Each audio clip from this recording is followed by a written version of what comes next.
Yeah, like one of the things that I was thinking about, because obviously we've got, the Hell Fellas. Yeah. And, Rip. but it's like, I'm thinking, well, I can probably, I don't even know what Henry does now. I literally haven't spoken, well, I don't really speak to him that much anyway. Yeah, but he's a quiet soul. He is, yeah. He doesn't do too much. Mysterious. But, Connor's just moved down south now. Connor's in, I want to say Devon or Dorset, one of the D's. I mean, they're quite close to each yeah, other. good place to visit as well. Yeah, well, so he wants us to go down there. He recently just put some Okay. pictures in it. Have you seen his Instagram recently? Yeah, well, probably. I Sitting don't in, like recall it. helicopters and abandoned helicopters No. and stuff. He's been What? waffling on about me for like months to come see this Oh, aircraft. what are we waiting graveyard. for? Just for the right, I guess the right time. I think next summer it definitely could be the motive. Yeah, I'm hopping on that. But yeah, like me and Connor definitely want to have a big old chat at some point. And then James as well. But, James is living out his van, dotted about. That's a motive as well. But yeah, I think... What a cool bunch. Yeah, and but his friend Honor, who... I don't know if you've met. I don't know. I don't even recall the name, so... When, back in March, when me, Mitchell, Reese, Emily, we went to Borrowdale, and we linked up with James on that hike. Oh, okay. I didn't know you met him. Well, we didn't actually hike. We just bumped into him, and as you do when you're in a national park. Yeah, oh, obviously. there he is. What? And we went to grab pizza, and he brought his friend Honor, and I think the guy was, there's another guy called, I want to say Brandon maybe, but I think he's moved back to like Malaysia or something now. Like he was an international student maybe. Oh, okay. I don't know exactly, but we just like all crammed around this table, and this was just before COVID was like literally like within the next week. Oh, okay. Yeah. Government lockdown, but like before that we were like all like 9 of us crammed around a little table in this cafe. Nice. The good old days. Oh yeah, man. It was such a good way to like end the period of like, if you wanted to have like a period of, all right, shit's about to get a bit interesting. Yeah. It was such a nice holiday for that. Well, I had quite a similar experience. Like literally, as lockdown came, I think it was the 23rd of March, and like literally that weekend, I went away with Khalees to Snowdonia, and we did a few hikes around there with with the dog, something like that. So Sort of pickies. Similar case, yeah. Nice way to nice way to start a pandemic, I guess. Yeah, well, in the nicest way possible. I remember. I think I remember Granny being wasn't she quite concerned that you were like, should Barney be going away? She was like to us, and I was like, oh, probably. I don't know. To be fair, a national park's probably the best place to go if you're going to go that's the thing, away. like, and obviously, in reflection, like a lot of people, like I remember, like all of the Lake District and Snowdonia walking groups, everyone was like, "Get out of national park!" Oh yeah, it was horrendous, wasn't it? There was like cars all down the streets. It was and manic. stuff. Yeah. As soon as everyone was like, "Oh yeah, you're allowed your 1 hour of like exercise," everyone was like, "Fine, let's go climb Everest." Yeah, I saw like it was like a single file line basically to get up to the top of Snowdon, wasn't there? Like from the bottom, it was pretty horrendous. Fair enough though, if you're a local to be pissed off at that. I mean, how many times have you climbed Snowdon now? I think it's 3 or 4. I think I'm so on I've done the Pig and Miners with Imo way back when. Crib got with you. Just did Watkin. I think 3. I think. Yeah. So I've done. Well, maybe I have only done it twice.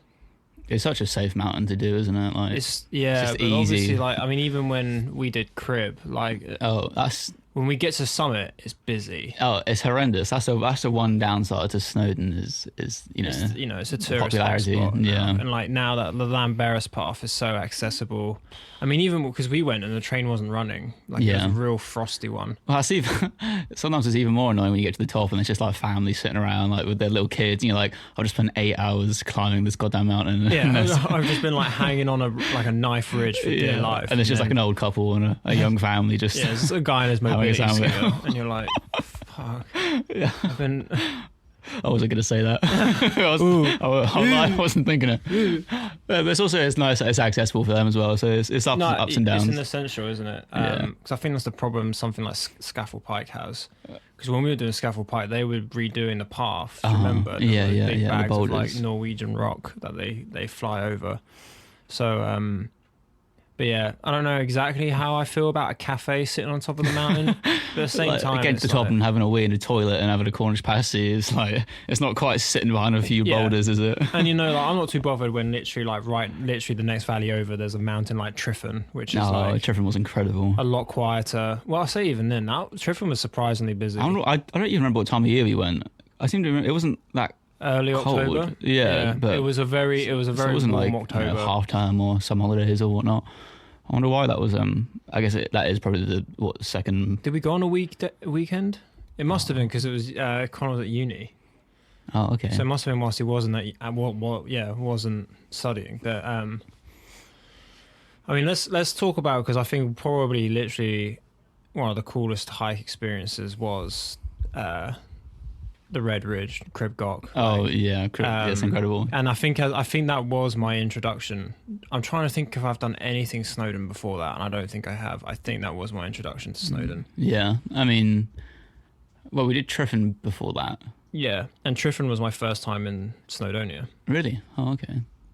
I've never really been like, and like when I was like in like year 6, I think, you know, like, did you ever have like your end of primary school trip? I think mine was Derbyshire. So. Yeah, so ours was like the east coast of Wales. No, west coast of Wales. There's not an east coast of Wales. That's Birmingham. That's the Grand Union Canal you're visiting them. Yeah, no. Yeah, it was like, I can't remember the name of the place that we stayed at. Teigwyn or something it was called. My Wales yeah. geography is pretty lacking. I mean, I don't think like you would have even if you did know Wales, I don't think you would have known where we stayed. It was that sort of like proper right in the sticks. I don't remember there being mountains, so I think it wasn't particularly deep into the national park. But I'm pretty sure that was. I'm surprised you didn't go there with like scouts or anything like when you were younger, because I know you were quite into that when you were like that when. Was that more like Derbyshire, like Peak District, Brecon Beacons? My experience with scouts was the Tissington Trail. I don't know if you've heard of that. No, and like I didn't really think it was like completely like mentally suppressed it like for some reason until recently when I was like, oh yeah, like I've done the whole of the Tissington Trail. I've actually done quite a lot. I'm really bad for that. Like as soon as I've done a trip and I've come back and it's been like 6 months, I'm like, oh, that didn't even happen. I'll just forget about it. Like, especially, I mean, we can go way back with like our grandparents. I mean, that was actually a question I wanted to ask you, because obviously I'm 2 years ahead. Mm-hmm. And I was young on the first initial hikes. I mean, there's videos where I remember specifically me walking, but you were still in your little carrier. Yeah, nice. So do you actually, do you remember anything? It's funny you say that, because I don't really recall any of it. Obviously, I look at old family footage and it's like, it's all really, you know, it's nostalgic to see like the family together. Yeah. And like, you know, obviously it's weird to see my dad there a little bit, but like, you know, it's all like nice to see in some ways or another. But when we went there in, I think it was 2016 to the Dash, the first time I went to the Dash, and we first like went down whatever pass it was or into the Lake District, and we first saw the mountains. I remember like, I think it was like a bit of rain on the windows, it was getting a bit foggy, and I was just like, I was probably in awe of it, because it was like, it was almost new. Yeah. So obviously I've seen pictures and stuff and whatnot, and I know we've all been there before, but like, I didn't remember it like seeing it in the flesh. So when I saw it like with my own eyes out of a rainy window, like the way you want to see it, we got introduced. It's phenomenal. I mean, that 26. So obviously, my gap of like, so we went with grandparents and and we've completely fuck talking about Snowdonia. We're talking about Lake District now. Woo! Yeah, but so obviously we're a lot more familiar. Quickly off topic, what have you got a favourite out of the two? Obviously it's Lake District, but like, what's your argument for that? Lake District. Because I'd argue we say that that Snowdonia has got it's got bigger mountains, all the craggier and rockier. It's all more sharper, and like obviously the ridges there are a lot more fun. Like I really need to do. I guess for a sense of peace. But yeah, sentimental reasons like fucking Lake District, and the fact that I think the scale of Lake District's a lot like I don't know, just something about like it's got this level of like you can go to these little cozy little like I feel like there's a lot of little villages. Yeah, and there's like lakes, little, and it's all very. Might even have like a better community. I mean, obviously, I don't really know the community better, but I like from. It's a lot more touristy experience. in terms of. I mean, I'm not in like a bad way, but in terms of it's more accepting of tourists. I definitely felt like Lake District. Yeah, because I remember like when we were trying to find a place to eat after we got off Triffin. How fucking weird was that experience? That was that was a weird one. We'll put a pin in that because we will talk about the. I think the Triffin trip was a pivotal moment for. Yeah, that was us. That whole. Well, it was the start of Hellfellas. Well, yeah. So we did. So I mean, we'll talk about the history of Hellfellas as well, but we'll roll it back to like so, because when we went to the Lake District for the first time since like a period of not going in 2016, because obviously.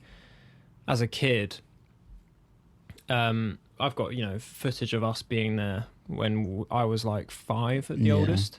And well, even then, it's peculiar that we even went in 2016 because I feel like we hadn't had a trip with the grandparents for a long time. Well, yeah. So I don't even know how that came about. Like, obviously, I just moved in with them to do college and whatnot. Yeah. And then I guess they just know that you've always loved Lake District, a little Lake District fanboy. I've always been pushing. Like I've always, because I revisited Lake District with my family back in 2014.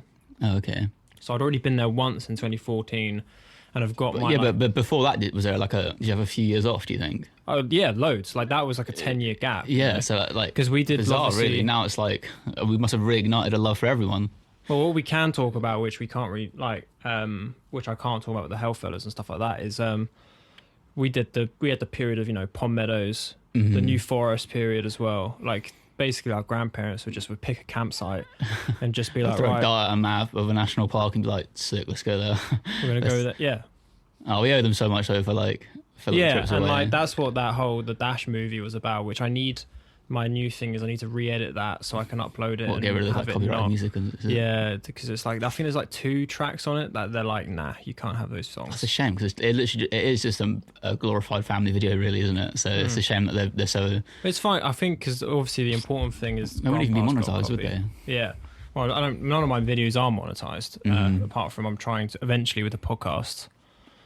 But yeah, like. Coming back to the Lake District after that whole gap was so like pivotal for me, like in 2016, and just like I've never been in all quite like it. If I'm honest with you, like because it was like end of March, early April, and it was like snowing. Oh, I remember. Yeah, like obviously the Dash is just on some hillside, and you're just looking across at Skiddaw and seeing it like nicely whitely dusted. Yeah, it was just like the icing sugar, like a big cake. So to set the scene for people who know me / the area. So basically my grandparents I literally, to me it was almost out the blue, grandpa popped up to me and was like, we found a cheap and nice place to stay in the Lake District. And I was well, cheap for them.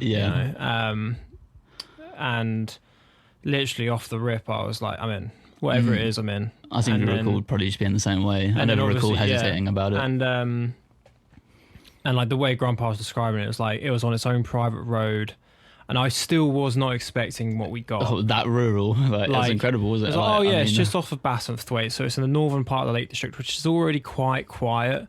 Like normally people when they know Lake District, it's Windermere, Ambleside, or Keswick. It's like Wasdale.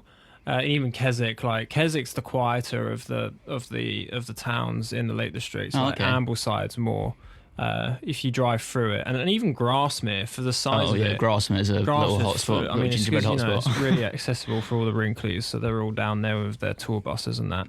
But Bassenthwaite, like apart from that pub, do you remember going to the Sun pub? I think it was on the second time we went, and it was a proper like pub, like proper. Like we were the only people who probably didn't own a farm in that pub. Oh, I love that. I love it, like randomly kind of getting into local communities just on a whim by accident. Well, that's the best thing about the Dash, is because of the owner himself, James. He's just so like. I mean, I've got his number. He seems so foreign, doesn't he? But he's like comes over and it's just like he's just the coolest guy, and he was so open to everything that we talked about. Oh, you had a right old chimag then once. We all went inside and you were chucking down rain, and you just wanted to have like an hour and a half later. Obviously, you just seemed like your normal like flea police and whatnot, and he's obviously in his tattered overalls, all 6 pairs of them he's wearing. Yeah, he's wearing like 6 overalls at the same time. And obviously we all went inside and we're like, wait, where's Matt? And you could just like subtly hear you chatting about a drone. Yeah, I was like, yeah, I brought a drone, and he was like, oh yeah. I think my great grandson races drones, and I was like, oh, very interesting. And I'm like, how on earth you have a great grandson? Like, I don't know how you got stuck in that conversation. Literally, and he was just like, it ended with him inviting me to come swim in his lake. He was like, you gotta come swim in my lake. And I'm like, I don't know where your lake is, dude. Like, only in the Lake Street do you own a lake and a giant farmhouse on the side of a mountain. Yeah, but for a rat and tattered old fella he is, I bet he's well off. He's got a bank account. The fact that he just had this. So with the Dash is basically, and let's just talk about like when we first. Oh, hello, messing up my mic. Easy. When we first turned up. And like you said, misty windows. I mean, I had my headphones in, and I was just like, I had like some like. I think. Oh, you got that little playlist, haven't you? Yeah, I got my little. Mountains Through Rainy Windows. Well, that was the inspiration, The name I have this cringy little playlist called Mountains Through Rainy Windows. My friend Stefan, shout out if he watches this. He listens to this. He loves that little playlist I put together. But nice. It's got the likes of like. Daughter, Bon Iver, like all like guitars and singing the stuff you and need. All like piano, like sentimental. It's so like it sounds stupid to say, but it's so immersive. Like for sure. Like the playlist is immersive, but you're also in the place that is that you're being immersed in. So how can you not be immersed if you're there? Everything just kind of plays a piece in this. Do you remember beautiful puzzle, I guess? Because you come across the A66 and you're dipping in. Do you remember seeing? I think I pointed it out. When like I was like, oh shit, there's Glen Cathra with Sharp Edge on the side, and there was snow on Sharp Edge, and I was just like, oh yo, this is gonna be literally sick. Like your eyes like widen a little bit, and like your jaw just drops. You're like oh shit. And this is the closest I got to like winter, like hiking so far, because this was like a year. This was the year before the Helvellyn. Mm-hmm. Oh, okay. So, and like we put up to this gate. And like the gate is like, okay, there's the gate, but like where's the house? Yeah. Like there's a gate and then just this road that just disappears off the side of the like mountainside. And we're like, I just love Grandpa's confidence as well. Like, this way. This is it. This is the one. Doesn't you, Grandpa? Are we out through here? Drives 5.5 hours and doesn't need a sat nav. Oh, it is just like up the road and around the corner, though, isn't it? It's literally, yeah, it's straight on the A1. You don't even have to think until you hit Scotch Corner. Mm-hmm. But it's just so. I can't get over that experience. And like, even though it was like snowing, is like Grandpa's got a big old Land Rover Discovery, so we put the tailgate down and we sit on the back, and you have to be like, it's called gate duty. Oh yeah. Like where we have to take turn. There's 4 gates between the main road and where we stay. Yeah, down like little barely used gravel tracks, and I mean it's a part of the what's it called? Like the Lake District Way or something. Cumbrian Way, that's the one. Because you can cut off and then head up towards Skid. This is also the road, the same access that is to our house is the same access to Skiddaw House, which people who don't know, I think is like the highest altitude house in the UK. Yeah, and if you fancy it, is it still up for sale? And I think it is up for sale at the moment. But it's still being used as a hostel till 2023. But from then, you can own it. I think something like that. But yeah, you should shoot a quick text to to Matey Boy, see if he's interested. But considering that is our neighbour, I guess if you're saying that. Exactly. But yeah, so we're probably the second tallest mountain and tallest house, at least in the lakes. But yeah, it takes about 15 minutes from the main road, I think. Oh yeah, all of that to get through every gate, open, close. You cross over a river, and it's in its own valley. Like the valley is called like the Dash Valley. Yeah, it's like the Dash Falls. Falls, and then the village is called. Not the village. The house is called the Dash, and I think the river might even be called like Dashbeck or something. I'm pretty sure. Yeah, I think it is Dashbeck. You are right. There's a few things, isn't there? Yeah. And you can follow Dashbeck all the way up to. I think it starts in, just in the shadow of Blencathra. So it's quite a long beck. But yeah, and then if you want more geography, Broad End is that, like, so when we look out our window, like, Broad End is there. You can see the mountain Broad End. It's one of the many like false peaks of Yeah, Skiddaw. so you get on Broad End, you're like, oh fuck, I still have like an hour. It's to a like, mountain on a mountain. Yeah, to like climb up to get to Skiddaw. But yeah, I mean, that was Great Grandpa. He was there, and that was I mean, that made that first. I still think that first trip is always going to be the most special. Yeah, when we actually stayed in the dash for like the first and only time, probably. Yeah. And like we set up all the booby traps around the house to keep Grandpa at bay. Yeah. Pushing, we had to like push all Home these Alone. had to push all these like bookshelves and stuff across the stairs, and every door had its own sign on it of what it was and who was in there. And I mean, I think it's a beautiful little memory. I think I can't remember because I obviously, I mean, the best of the funeral speech that I could get out without bawling my eyes out. But during the funeral, I think I did speak about that night, the first night, because he was. I mean, we took this old guy, this old man. What, he must have been at least 97. I think he was at the time, yeah. 97, 98. So, Granny Grandpa, yeah, we'll take you to this super rural house. bearing in mind, like the grandparents went in the caravan all over the shop, left, They're right, already- and he was like an old dog, you know what I mean? They were Yeah. dragging him along everywhere, sitting on a chair with gin and tonic, and he'd just sit like in front of the caravan, just watching, people watching, and He loved that, and I think that's why he was adamant to come. But I think that's why he lived to the age he did as well. yeah, exactly. But there was this moment when we were like, okay, we're the only two people that are under the age of 70 in this We're the only two party. people that can walk a mile. Yeah, really, if anyone falls over now, it's our responsibility to do oh my something gosh, about yeah. it. I didn't even think about that. That was a lot of Yeah. pressure. Innit? Exactly. That's probably why they invited us. And Grandpa did fall over Oh yeah. in the old Dog Forest, but Oh yeah, I forgot about that. little slippy slip.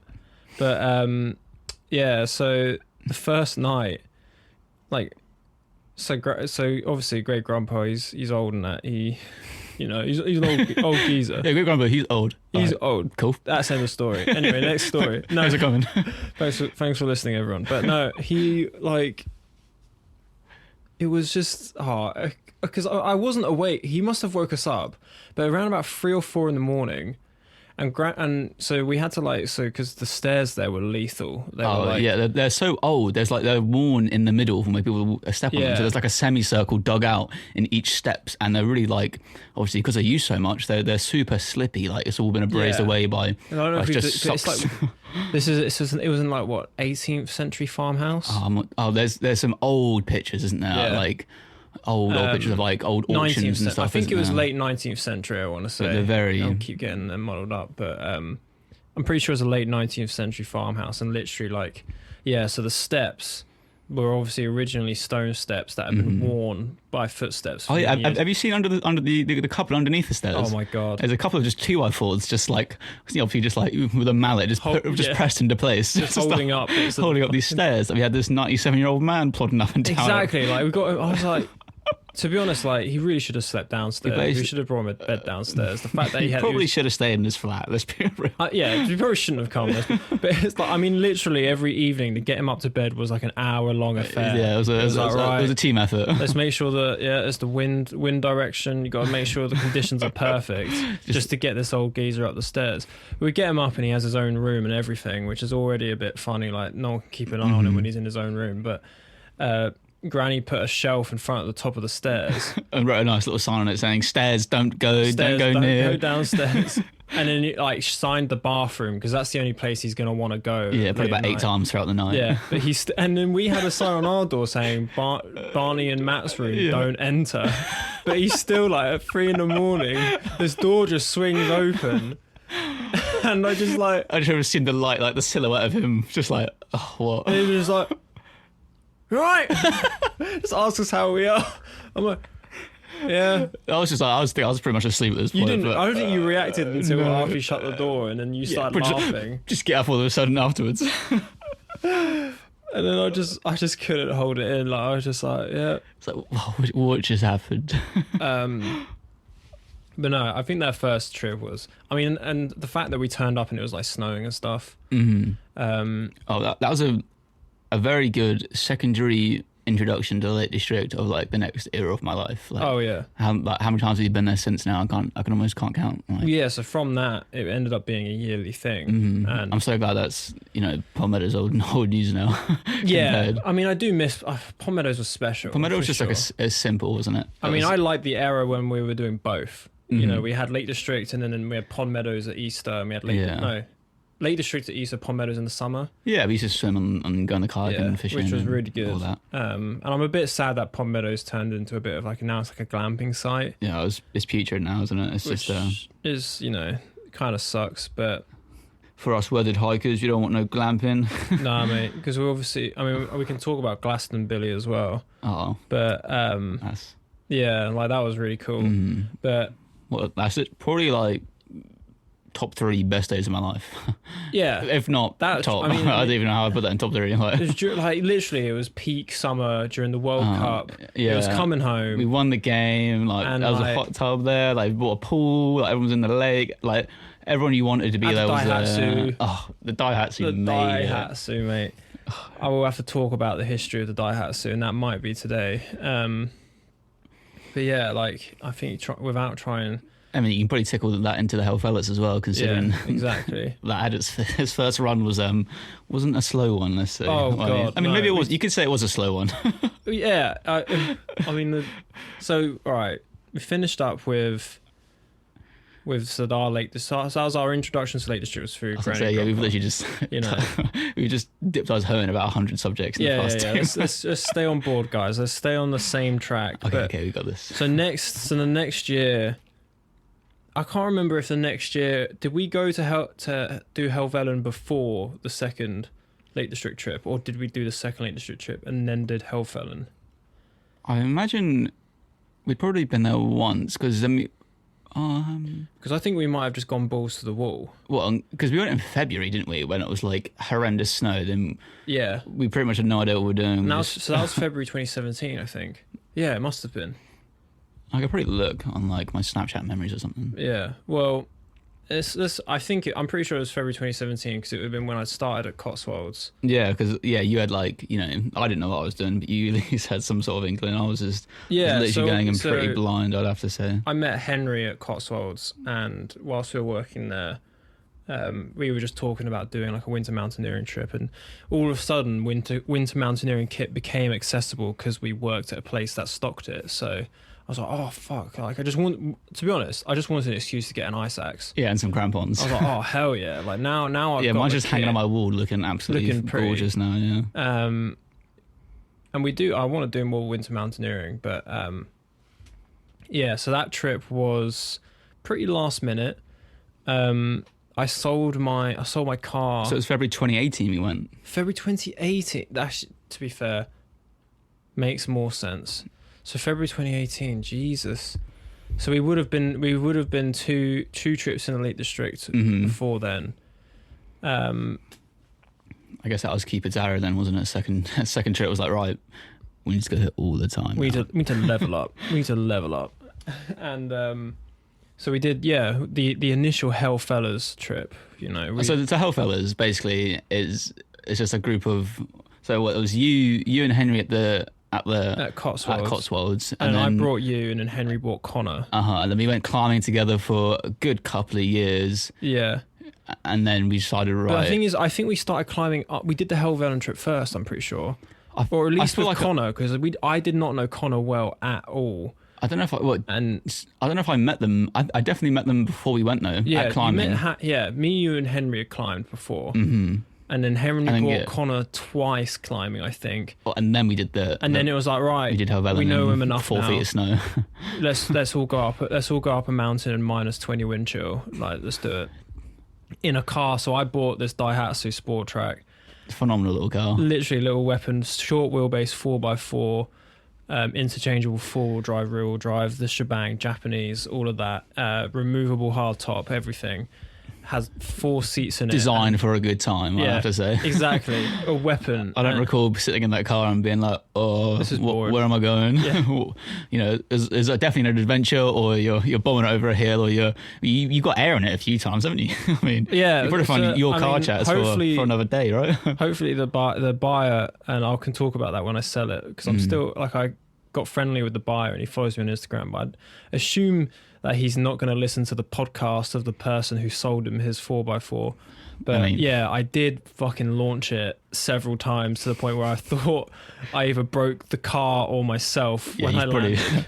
I'm sure that wasn't on the advert selling it, was it? No, so when I sold it, I had the videos on Instagram. I deleted them as soon as I found out that he found my social. I was like, yeah, that didn't happen. But imagine you buy a car, right? And then the person you bought it off, you look at their Instagram like 6 months later and you see it just like flying through the air. I want my money back. Like, wait. But in all seriousness, I did check it over and nothing happened, so it was safe. I mean, I think we'll get touched on it, but I think it had more damage sustained during the Glastonbury than. Oh, I mean, everyone was driving it. When my dad drove it, he went to fucking town. I was like, Dad, that is still my car. This is still my car. What you just like? I still used that. Redlining it in second gear, like through potholes. I'm like, Dad, you're gonna rip my arsehole open with the fucking suspension on this rigid suspension on this car. Anyway, so we had this shitty 4x4. I bought it off some guy in Haverhill, and I was driving it back from Haverhill, and every time I put the brake on, it was leaning to the left. You know, it didn't have aircon. The next couple of days? Didn't really have a working stereo. Within the week, we were like, right, this is the car. We're going to drive 5 hours to the Lake District in. I don't think I could even drive at the time. No, it wasn't. No, you can. probably So not. I think I was the only person who could drive out of all of us. Oh, probably. So it's like, right. Connor had his license because I relied on that, because I was like, if I fall asleep, Connor, you drove around to service or something as well, didn't you? Yeah. Which is real handy. So we've had 2 trips to the Lake District so far. And then the Hellfellas planned the Helvellyn Winter Mountaineering trip. We all buy our brand spanking new crampons. Yeah, we all just spent like a couple £100 on loads of winter gear. Booked the YHA Keswick, which, shout out, is literally more of a hotel than it is a fucking hostel. That was really a nice solid little spot. hostel. Yeah. It was a solid spot. And honestly, one of my, you know when we initially went in 2016 and we were like, wow, look at the snow on the mountain. When we woke up that morning in the YHA and looked out the window and just saw Skiddaw in the background was just white. Yeah, I seem to remember you walk past the bathroom where the toilets are, and there's like a little window. You have to step up on like a big windowsill bench, and just so you can look over like all the rooftops of Keswick, all the scattered, snowy rooftops, and in the background would just be like that beautiful mountainscape of. Like the weather we were hit so well with the weather, but we were a bit too naive with the timing. So originally the plan was we were going to go from Glen. Oh yeah, we went there. We were in the car longer than we were in the Lake District, weren't we? Yeah. Okay. So we drive 5 hours up. We get fish and chips that evening. We did walk down to Friars Crag, I think. And that evening it was wet, so we just were like, okay, we're not going to need our equipment. It's going to be. But then overnight, new snow came through. Yeah. The next morning, because next morning it was like. Because there was a whole debate about whether we needed crampons or just like micro we even spikes. went to the Keswick store. Do you remember? Yeah. I think. Did you pick up trousers? I'm pretty sure you bought trousers. I think I might even bought my trousers. I was very naive, I'll have to say. And you did put a crampon through oh, yeah. Straight away. Thank God Granny's is pretty shabby on a sewing machine. Yeah, but yeah, timing wise, I think we were originally going to do the loop, Striding Edge up, Swirl's Edge down. Is it Swirl's Edge? I can't remember. Yeah. But we're going to do the horseshoe. Mm-hmm. But I was like, mate, we were still in Keswick at like 10:30, and bear in mind this was, I think, late October. Was it late October? No, it's February. Oh no, yeah, sorry, February. So the light goes quick. So I was getting muddled up then. Yeah. February's the snowy season in Lake District. So the light was not good. It was dark. If you woke up at 7:30, it'd still be dark. And it was getting dark it would have been dark at 5, and it was just so.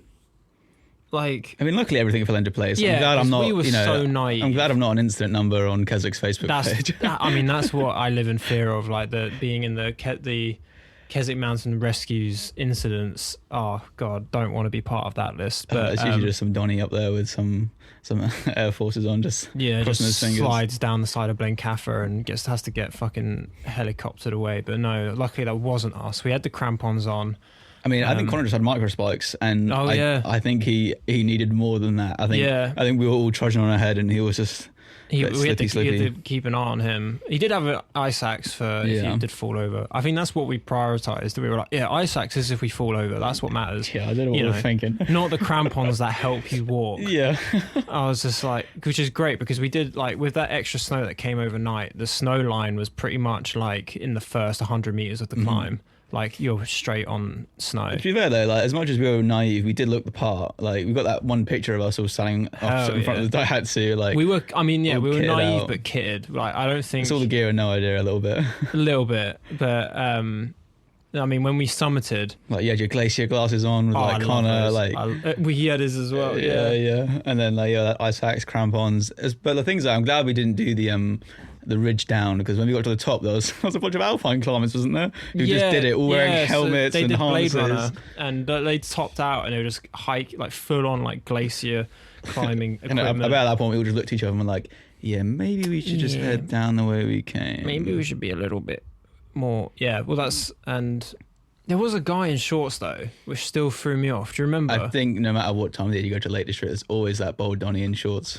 Like, because the Keswick Cotswolds has like a sign up that tells you what temperature it is at each summit. And it was a -20 wind chill with 40-mile-an-hour winds. Yeah, I did get some pretty hefty wind burn on my cheeks. I think that day. My cheeks were stinging when we got back down. But when we topped out, and there was that minute when we were in the cloud and it was like a whiteout. Well, it's like those movies where they're like in a white room, isn't it? Like in a dream or something. It literally felt like that, and I was like, I hope someone here knows where they're going. Yeah. So at this point, I was just following. I was playing, Baby Duck, following Mother. Like, I didn't know where I was just following the footsteps in front of me, and hopefully they weren't going to send me down like Swirl's Edge or something. But when we topped out and like it cleared up, and like I looked down onto Red Tarn, I think it's Red Tarn, and it was just like iced over. Oh, it's just such a cool thing. There's something really nice about like looking over the mountain ranges and just seeing like the top third of them just like bright white, and then the gradient into like back to the kind of the foresty like farmers fields and stuff. Like that's a really nice. I wish I was shooting film back then. Yeah, that would have been really nice. That would have been nice. But I mean, we've got some good pictures. February's around the corner. Well, that's what I'm thinking, man. Like, I mean, Could just get a weekend away. I don't even know where my crampons are, but yeah, it's a good question actually. Because we did, and we'll talk about this because I can't remember who.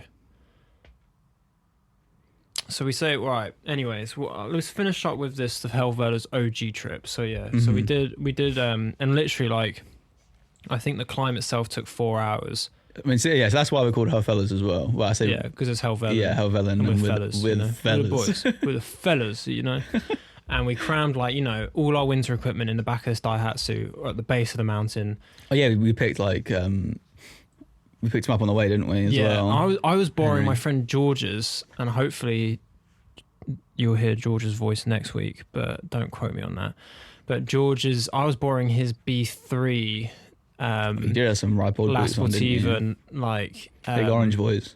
No, his were big yellow ones. Oh, okay. Oh, and they were half a size too big. And oh my god! I mean, I'm glad I had them because the grip was great, but like they rubbed so much. So I'm glad we didn't do like the ridges or anything, because we went from, just for a reference, we went from Thirlmere side, which is basically just up the side of the hill, and then boom, you're on the summit. Like it's very simple. Like we didn't even. I had the map and had the map. I had the whistle, I think the whole compass, way I had everything. And I didn't use any of it. I think the majority of the way up, we could still see the car. Yeah, like, until we were in the clouds, you could see the car. Like the weather was really good, pretty safe, really. And we got back down at probably, so if we start, because I think we only started climbing at 12 o'clock. because we'd spent most of the morning buying gear for it. buying the stuff that we didn't have.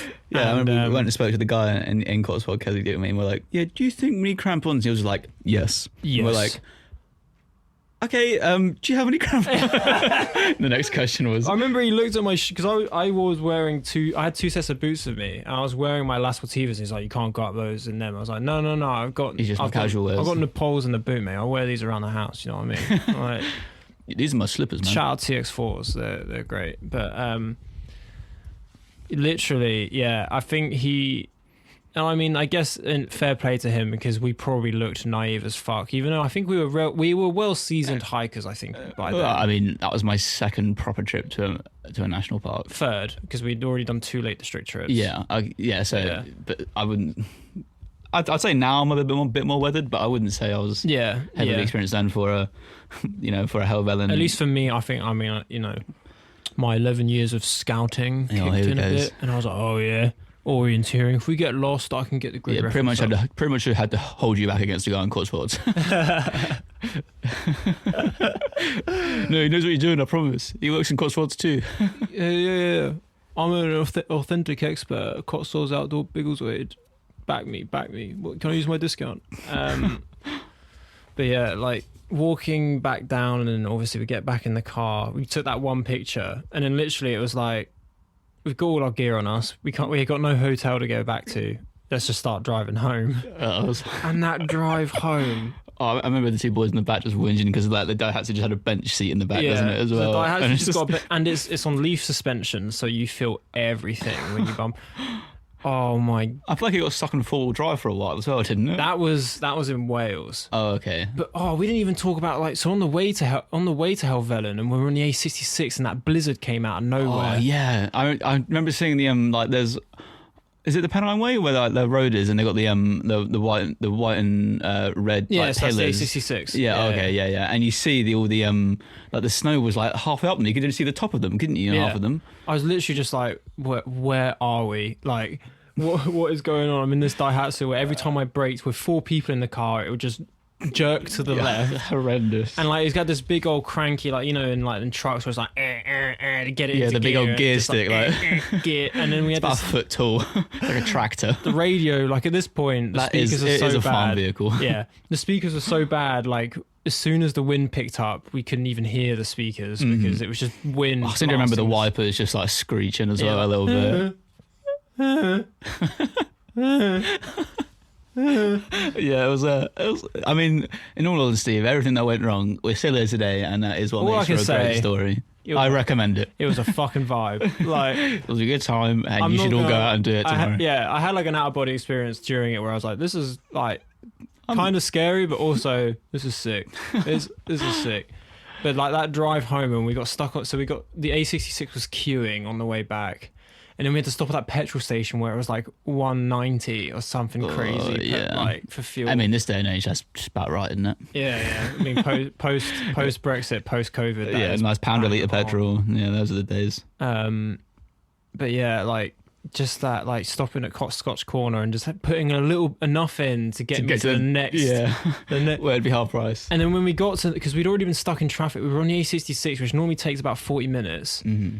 And it took us 2 hours or something crazy. Yeah. Because of that. I was probably asleep. Yeah, you were in and out of consciousness. It was because I think at one point, because you were in the back, weren't you, for the way back? Because Connor came up front because he was the one who I was like, can I have someone who's not asleep?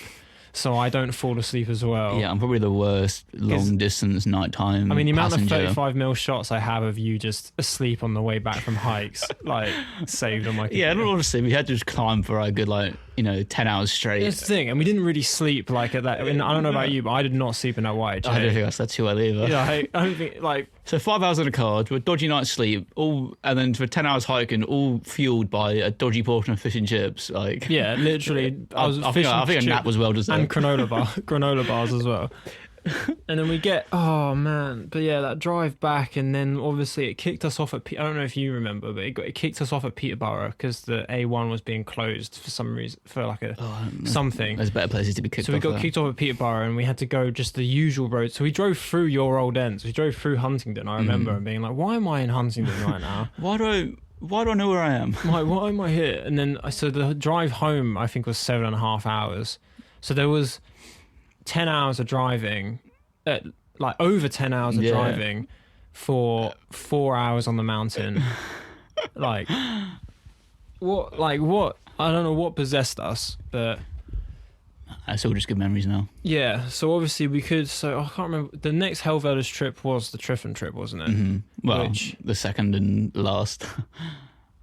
Yeah. We do need to get the band back together. Well, it depends what you count as like the Helvella's trip, because obviously we've we've done Lulworth trips which have been with Lewis, but he's but in terms of having Connor and Henry with us, I think there needs to be at least 3 of us to count it as a Helvella's trip. Well, a Helvella's trip. Well, then we could count Snowdon as well, because that was with me, you, Connor, and Tom. Is there anyone else? No, just us 4. Yeah, just 4, I think. That was a nice trip. That was beautiful. But that's the next one. Triffin. Yeah, so we'll talk. I mean, we'll touch on Triffin. I wanted to talk more about the fucking how feverish that whole trip felt for me. What, Triffin? Yeah. I mean, and then obviously how I know. I'm trying to even. Yeah. So anyway, let's start from the rip. So we planned Triffin because, we were buzzed after Helvellyn, and Connor was at the University of Bangor. I'm just going to see when we did Triffin. Like, how long did we wait until we're like circless get back in the I'm pretty sure Daihatsu? Triffin was October 2018. Yeah, and we did take the Daihatsu again, didn't we? Pretty sure. And fun fact. Oh, because of the hill up to Bangor University. Oh, mate, yeah. Oh, my God. So fun fact. Hopefully the DVLA don't listen to this. I didn't even know I wasn't taxed or MOT'd for that trip. I don't even remember that. And like literally like where there's like loads of cameras on the Welsh highway, and for some reason no one busted me for having no tax or no MOT on my car. And like I got home and just ran my plate just to be curious, and I was like, oh, my MOT was due 3 months ago. So that was 10 hours on the road. I'm not taxing it, should. Yeah. I mean, that just proves. To be fair, I think there's more cars on the road than you think that aren't taxing it. Oh, yeah. Oh, 100%. I think, like, especially in terms like, I mean, travellers, they don't tax or insure their cars. And like, you're literally that no one's going to know unless the police like guns you. Yeah. Yeah. But anyway, that doesn't warrant you to go out and do that. Tax this podcast does not condone. Yeah, we don't condone that. We are all safe and legal drivers in this podcast, I promise. Mm-hmm. But yeah, so anyway, the second big trip, the second big trip of the Daihatsu was the Triffin trip, and I felt. Did we change the name? Was it? Oh, I think we tried to, but Helvella's is just such a solid name. Just ended up sticking. It's the founding trip, I think Helvella's is. So obviously, I know Henry through work. Henry brought Connor and I really didn't know Connor very well for Helvellyn. But between Helvellyn and October, me and Connor, our friendship went off like a house on fire. Blossomed into a little. And we got really close, and then we were like, right, now it's time. You go to university. Yeah. What you?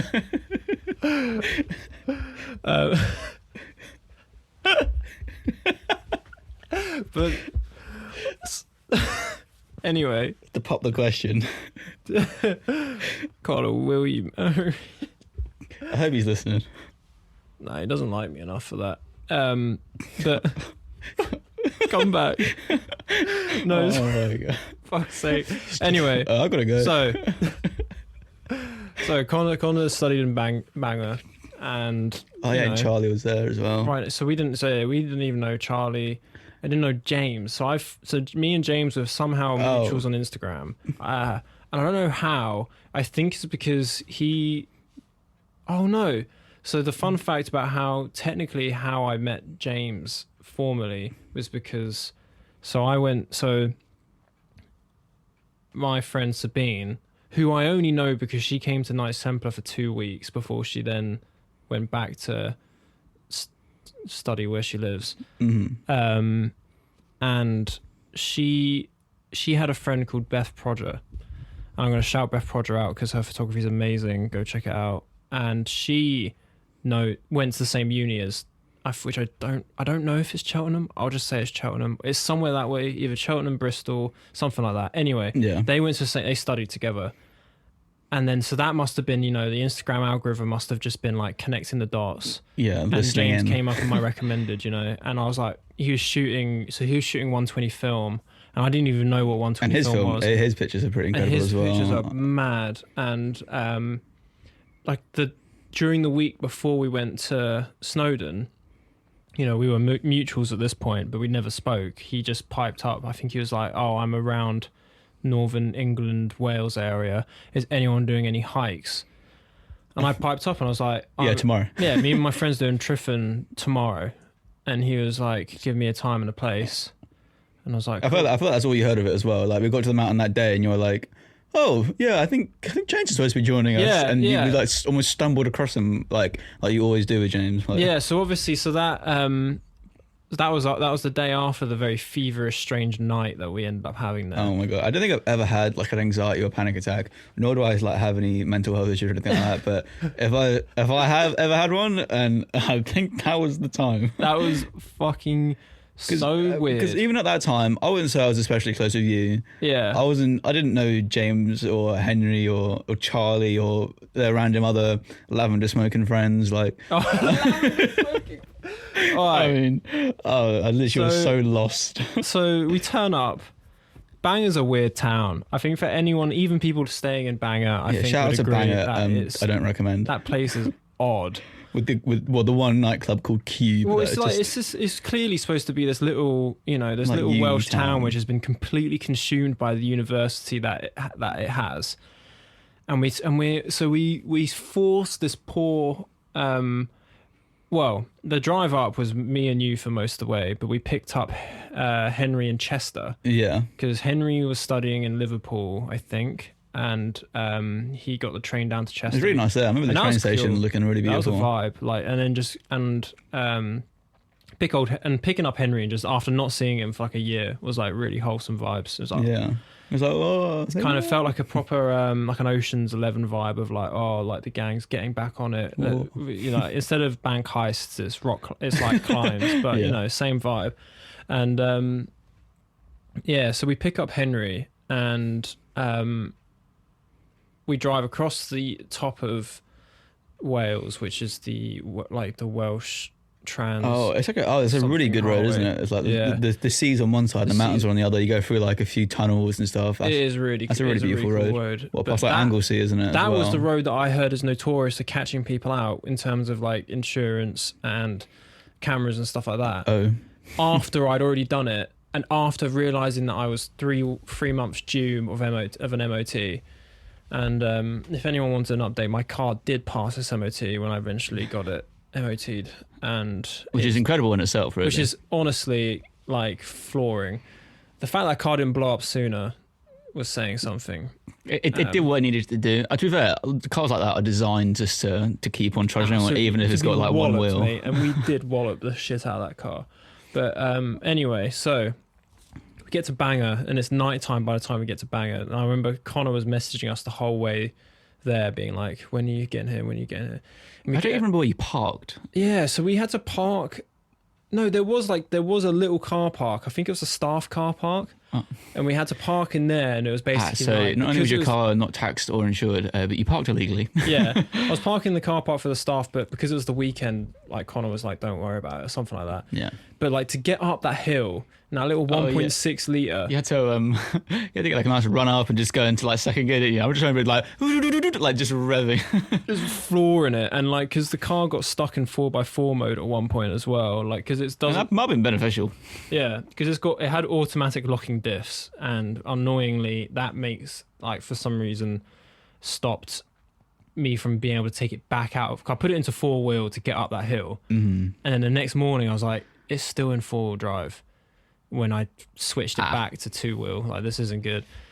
But yeah, like that night, and then like because I can't remember if I think The sleeping situation was weird as The well. sleeping wasn't it? situation was odd. So basically, we stayed in, you know what halls are like in the UK, like the standard hall buildings. It's like sardine, like it's a mess Pack 'em room in. and a row of, it's a mess, like a mess hall with like, you know, cooking and living room. And then it's just a row of bedrooms. Mm. And Connor's room, you know, it was like a single, it was kind of a double bed. It was like, a thin, it was a thin double it was bed. a cozy double bed. It was a cozy. And Connor just gave us his room and was like, I'm going to go and stay with my girlfriend's, which is in another halls. Well, before that, even when we were in the kitchen, that was a weird time as well. Oh, When we yeah. arrived and we got to the kitchen, we sat like because we got there, it was dark, but it wasn't especially late. I don't think. And that's when we first met Charlie. Yeah. And he was cool. Charlie's cool. I Charlie like is Charlie. like, shout out, you're a cool kid, and I can't. And like that's like I really want to climb, like go hiking with him again. Yeah, 'Cause but I- yeah, he studies everything I want to study. So Exactly. I feel like you guys would have get on with a house on fire, you know. But so we met him, and that was good vibes. But then like that old Norwegian lady came in, and Connor was like, "Here's this old Norwegian lady," and she was just mocking up soup, and it was like 10 o'clock at We had night. to like really do some really odd small talk with a couple of strangers in. I feel like literally we were just a couple of strangers in our house. And we just had to kind of tickle out some small talk just so it wasn't rude. We were just like, "Oh, what you cooking?" Like, Oh, what's going on in It's here? all a bit- Yeah, and we just it's all you a bit know, awkward and all a bit. and then obviously, so we then Weird. met. I can't remember if this is the first time I met Beth, but Connor's girlfriend came over, and we're like, "Oh, hello," and Connor was announced on the spot. I was like, "Okay, I'll be staying with Beth in a halls like the other side of the pretty much, no, it wasn't the other side of campus, but it was like kind of like it was just odd for him to be staying somewhere else whilst me, Barney, and Henry just like left in this was unknown. left in his like unknown room where you need like ID numbers to get into the room and stuff. It was like, okay, this feels odd. And then we went and did like a little urban exploration. Oh, that was weird. And no disrespect to Beth's friend, but Beth brought around this chap who was like just completely not who I was expecting to bump into. It was just, I mean, for being in a pretty uncomfortable situation to begin with, he was really the cherry on top, just to Yeah. make sure it was a just bit to make uncomfortable. it super odd. We were walking up this hill late at night. It was raining a little bit, and we're He's looking like, oh, around. no, they were like, oh yeah, there's just like this bunker you can go and see over here. They're proper selling it as something Yeah. really cool to see, weren't they, at night? And obviously, Matt's a little urbex. Well, at the time he was a quite heavy I was urbex. proper thing. sweater. So he was like, "Whoa, bunker, let's go, that'd be sick." And I remember I was just like, "Cool, I'll just follow along, like, yeah, you know." I'm just here for the vibe. Yeah, and then I remember like, because obviously Matt's like a clean slate, like he's good as gold, bless him. Oh, And and so we were like walking along, and obviously this guy was just smoking, and obviously smoking whatever, like have your opinions, whatever. I'm not about it, but and neither is Matt, obviously. And we're walking along, and he was just like, oh, Matt, he was like offering Matt his cigarette or whatever was in it, and Matt was like, oh no, I don't smoke, no thanks, mate. You know, all being polite and stuff. He goes, oh no, it's not tobacco, and Matt was like, that's still no, like, especially no. And he's like, no, it's not weed either. And at that point, I was raising eyebrows. I was like, wait, what the? what is this guy smoking? Right now? Yeah. He was like, oh, it's herbs. It was like And that was just like, it smelled like apple. It did smell peng, and I remember it being like quite a distinct smell. I was like, this is nice. But just the energy of the guy, man. I was just forcefully pushing like a random. yeah, and I was just like. And just where we were, I was like, Oh, we're walking out some country lane at this point. and we did. You remember, up like the there was like we hill. walked through that like abandoned school or something as well. There was like a little abandoned school before we went to the bunker, It tickles, yeah. like a wet, and it would like we looked in it a bit. And I was like, oh, this is all just stripped out. And then we went to this so-called bunker that was in this it's dude's just like a garden. manhole cover in a There's field. a isn't manhole it? cover that we couldn't even get into. I think it was an old RAC post, I think they're called. Man, and then like after that, we were like, okay, let's walk down to the coast. And just sitting. That's when it got real weird. We Well, I didn't. Don't Beth and Connor have like their own like? I think there's a beach that they like go to sometimes. So they like went after that beach channel over like a little wall, and then this guy was just. I don't remember what he was talking about at the time anymore, but I remember it just being really odd, like probably some herbs or some shit, like. And I was just proper just Man like. was smoking oregano right now. And I was like, "Well, get some oregano," but like. Yeah, it was just like, I don't know, it was all just like a bit odd. I didn't know didn't where I know, was like, in the apart- world. It was Yeah. dark. I was like disorientated. I remember just feeling like well dizzy. I went and sat down on my own for a little bit. It was in the cold Welsh sea air, just like it was right on the. We went to the bridge near Anglesey as well, didn't we? Where you could see across and see. I don't know if that was the second. I think that was the second time we went. Oh yeah. What? Where you had the moldy bread? No, because we didn't. No, because we went straight to bed the second time, didn't we? Because we turned up at like midnight when we went with Tom. Yeah. Oh, yeah. No, so that was the second, because we stayed there 2 nights for Tryfan, didn't we? Yeah. Did we? Yeah, because we stayed, okay. because the second night was when we had the fire, and then we went over the bridge, and I remember it was like a lot better because we were like, this is... In the daytime, it was a bit... Because that felt, that one, like, Godspeed to whatever he's up to now, but that guy that Beth brought, he wasn't in the picture anymore. We got to know like Charlie, so I think the vibes were less spooky the second time, but that first time, like walking through the town and just meeting people through, like people just like, you know, it was like a Friday night or something, so everyone was like on their shit, and I was like, what, where the fuck am I, like, and like there's just like one weird nightclub as well, like Cube, isn't there? Yeah. And just the exterior of it just really just adds to the uncomfort, just as everything else. It felt like that town was stuck in like 2005 or something. Yeah. Like it just felt like, I'm like, I had to check my phone to make sure I was still what year it was, because I was just tripping the fuck out. I'm glad you just run up to someone and be like, what year is it? What year is it? Who are you? Oh my god, it worked. But yeah, and like I didn't sleep at all that night, and I didn't eat anything either. And the next morning we woke up pretty early to do Tryfan, and we squeezed. I think we squeezed 5 of us in my car.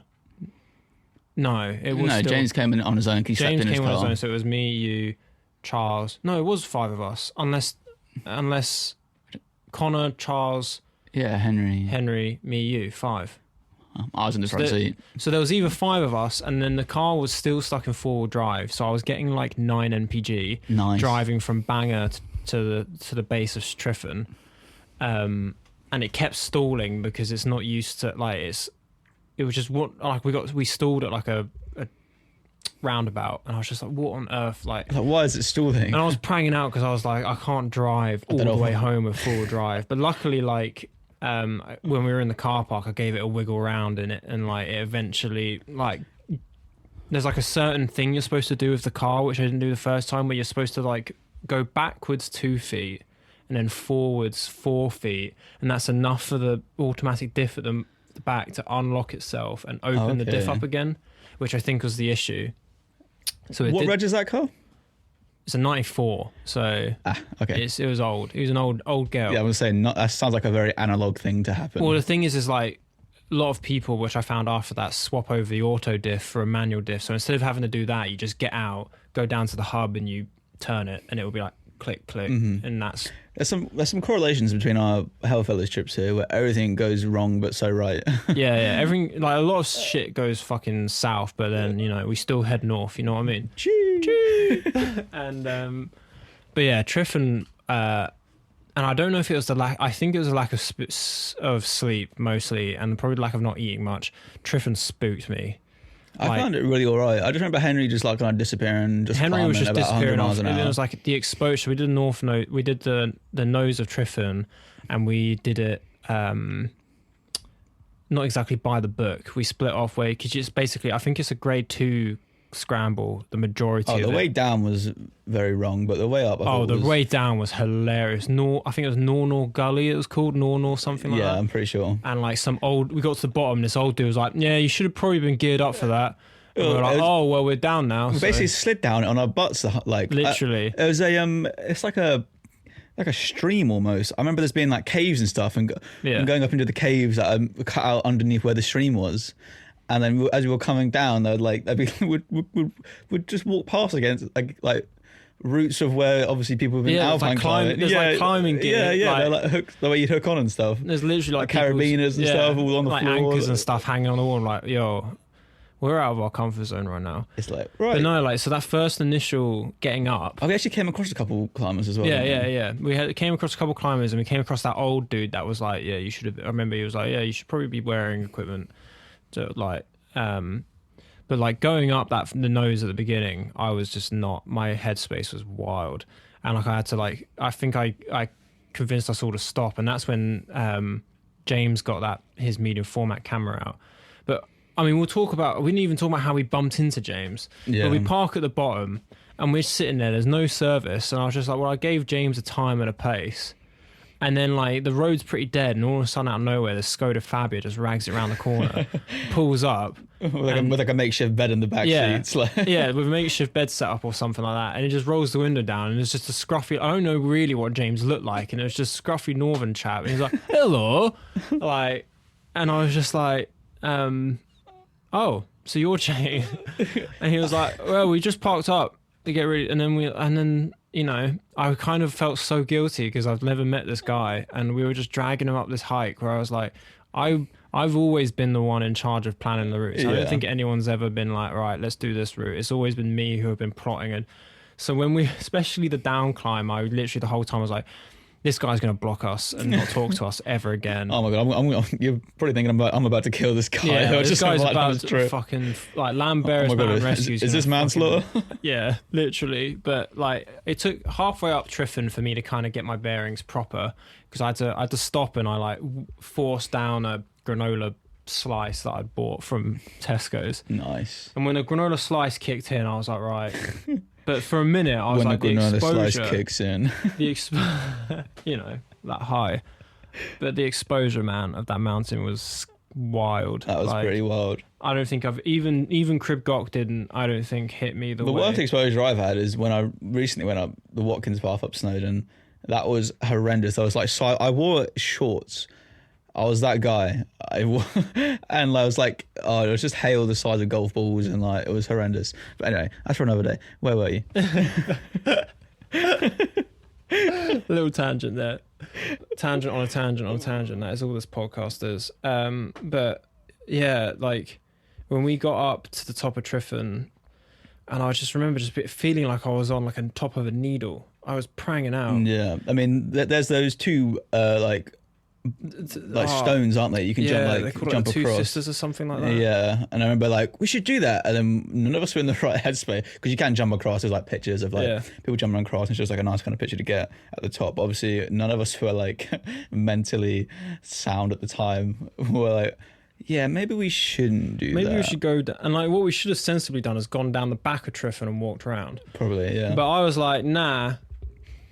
Let's go down the side. Nah, this gully looks like a cliff looks like the right way to go. No, trust me guys, I know where I'm going. So we slid down, I think what is called Nornor Gully or Nornor something. And I looked it up after to find out what route we did, which is a trad route, which is normally used in the winter for winter mountaineering, gully runs and stuff like that. And we were just sliding down it on our arse in early October. And I was wearing in like my new mountaineering boots because I was getting excited to do more mountaineering. We should just mention that we don't condone naive mountain climbing anymore. So these boots were not suitable. I wish I had something a bit more scrambly, and I was just like sliding at every opportunity, and I thought, this is how I die. And the sun was starting to go down, and I remember when we were coming around the nose, every time we went around like a little bit of the... So we eventually got down to this traverse path, and that's when we bumped into the old man, and this old man was like, oh, yeah, where have you guys just come from? So I just come down from that gully. See that cliff there? We just kind of made our way down. Yeah, we just kind of fell off, and now we're here. Yeah, this is where we landed, actually. And like the whole time I was like, I remember turning back to James maybe 2 or 3 times just apologising. Like, I'm sorry. I'm so sorry. I'm sorry I've dragged you on this random... I think I bet he loved it. And I remember like Charlie was in his element. Like Charlie was really into it. Oh, I remember me and him were like looking at like mosses and like there was a few caterpillars about, and we're like, this is sick. And yet again, and it happens every time, but Connor cut his hand open again. Oh, he was on some quartz hunt. Yeah, wasn't he the keeps whole time? collecting stones. Don't ever go hiking with Connor because he goes and collects stones and then cuts himself on. Yeah, I'll just add an extra hour to any hike. Literally. So his hand was bleeding. And we were all getting pretty fucking knackered at this point because it was like... Well, we're good, like, 6 hours in or so, weren't we? So. Yeah, it was a short, like, the thing is like, because I looked on the map and it's all the whole hike is in a kilometre like square. Mm-hmm. But it's all the up. Gradient, The gradient's fucking mental. The way up was just, I think it's being generous calling it a scramble. It's hands and feet. Yeah. It's like, there's like lots of 6 feet, well, like 8 feet climbs to like a ledge to 8, like... It's like a ladder, but of It's like ledges. it's a boulder ledge, Yeah, boulder yeah. ledge, over and over. Like especially because It's really fun. yeah, there's the grade 2 route and there's the grade 3 route, and we did the grade 3 route, which has more exposure. And I remember that's some of the times where I got a bit wigged out because there's these bits of slab where it's like if I slip off now, they're Yeah, you picking look me down, up off the you're like- bottom. Like it was mental, but And I thought the cannibal was quite cool as well, wasn't it? Is that what's called? yeah. The So we got cannon? that picture of like all of us, I thought I seem to recall there being a lot of us on that. 6 of us, 6 or 7. Yeah. Yeah, it was the party was 6. 6, wasn't it? Yeah. Yeah, that was nice. That's a good picture, and that's a good picture to come and show the rents, wasn't it? When you got Yeah, back, I It's might like- actually make that picture, or I'll ask James if I can use one of our pictures of the Triffin hike as the thumbnail for this video. For this, Yeah, give you a That'd good be quite idea. cool. This has been pretty focused on the fellas. God, but yeah, and just like, do you remember the goat? Yes, I remember us saying the goat, And because we were coming down Nornall Gully, right, and we were like, I mean, the car's that way, but the route wasn't very clear, and we kept seeing this goat, and we're like, yes, follow the goat. The goat is the guardian angel. Wherever the goat is, we could we could walk where a goat's walking, and you know these bloody goats that will walk on like basically walls. So we're like, like, wherever the goat goes, we'll go. yeah, the goat's definitely going But back yeah, to the so car. So And like every time we walked around this little head, like this ridge, we'd go like traverse round, and it would open I up the forgot next about part the of the goat. track. That's, There was just this goat, and he was always looking back at us, and I was like, I didn't even know there was like wild goats in Snowdonia. neither did I. And Maybe there isn't, and we were just all very tired. Maybe and that very granola bar hungry. really hit. Yeah, maybe that granola bar was funky. Maybe we should eat a less granola bars. I had strawberry laces as well, so I was on purely a diet of that's granola. messed up. Yeah, I was purely on a diet of granola bar and strawberry laces that entire weekend. But now, like that walk back and following the goat, and the morale for some reason just hit the Just roof. skyrocketed, yeah. Everyone was just on a vibe for that last, and the sun. I think it was the sun as well, because the sun was set and it was like nice and golden. But yeah, we eventually get down. A little fun fact about the goat. Mhm. Over the winter, one of the substitute managers that worked at Cotswolds, his name was Mark. Shout out Mark, because he's a really cool hikey dude. Like he does loads of nice. trips all the time. I guess that's one of the blessings of That working. dude, yeah, and he never stops. But he went to do Triffin, and I remember him uploading. He uploaded 2 pictures that were hilarious. One of him just like literally like in gale force winds, like wet, soaked through, and his face was just like mangled, and he was just like, It's like a leaf blower. yeah, he was like, yeah, we turned back. Like I don't think they summited, Oh wow. but he took a picture of the goat that we saw. What do you reckon? What do you did you recognize it? Well, because he had the same thing. I'm pretty sure he had the same thing where he was like, It's we like saw when this goat. dolphins will and we like took save the- you from sharks. It's like Yeah. this goat will save you from the mountain. Well, that's the thing. Like, I think because he did the same thing that we did with the goat, where he saw the goat, and I think when he uploaded the picture, he was like, I saw this goat, and I turned around and was like, I'm not going to go any further. Your old Triffin's got a guardian goat. So maybe this goat is protecting everyone that's on the mountain. What a nice goat. What a fucking chill guy. But yeah, We should have paid some respects or the something. goat guides us back down to the car park. I mean, after a while, he just disappears. Like he's just gone. Oh yeah. Like, I mean, You know, You're on a he mountain. goes off on his jollies, and we get back down to the car park, and then the next quest was looking for food. okay. Yeah, this was a side mission. This side mission was, and luckily, finally, like I got off the mountain and I was feeling pretty fresh. Like I felt the best I felt. I was starving, which was a good sign, because normally when I'm like not in the headspace, I lose my appetite and I'm a bit wigged out. But we Yeah. got off and I was like, yeah, mate, I could fucking eat a horse. Like I I thought it was really nice as well, because obviously we got down from the mountain, and then I had I got a nice little memory of driving the old Daihatsu and I've got around the video. lake. Yeah. Because I let you drive the cute. little Yatsu. In my Patagonia bear sweater, just Oh, cruising mate, around we were this kids, mate. big old. Yeah, that's a beautiful little memory, that one. But we so we end up looking around, and this is the thing where Yeah, who knows what Lake village that District, was? yeah. So Lake District's very different to Snowdon in the sense that in Snowdon, they don't care about tourists Nah. really at all. Apart from I went to Betsy Coed last year, and Betsy Coed is like, yeah, that's touristy. But we were in the northern. Okay, yeah, but it's like name like another place. And, Yeah, you know what I exactly. mean? So we end up going to this town called Bethesda, which I don't know if there's anything to do with Bethesda games. I saw that coming. But the people in this town were literally like the NPCs from Skyrim. Like I What, didn't murderers? I didn't. Yeah, well, I just didn't know if anyone was real. And we turned up. We went to that first. But do you remember walking into that first pub? In quote, I'm literally using quotations right now. Oh, did we ask what if they serve food or something? And they were just. Well, we walked in. Half the lights were out, and there was a light on behind the bar. No, it was no, the old people. Do you remember? Oh, it was like a hotel almost. There was like Yeah. a weird little reception with one lady behind it, and I felt this old fella walked down the stairs like weirdly slow. Yeah. And was like, "Are you right, guys?" Like, and we're like, "Yeah, we're looking for somewhere to have a bite to eat or something." And Yeah. I was just like, "Ah, yes." Then and just pointed us out the door and to another place, and we're like, "Okay," but meanwhile, this lady's just standing behind this little reception glaring desk. at us. Yeah. It was just such an odd and I don't know what we were doing in there. I had It was red we'd- carpets and Yeah. white wall. It was all a bit weirdly clinical almost. It was It looked like we walked into someone's yeah. I can't even describe it. But yeah, so anyways, so they kick us out pretty much. They're like, yeah, we're not the guys for that.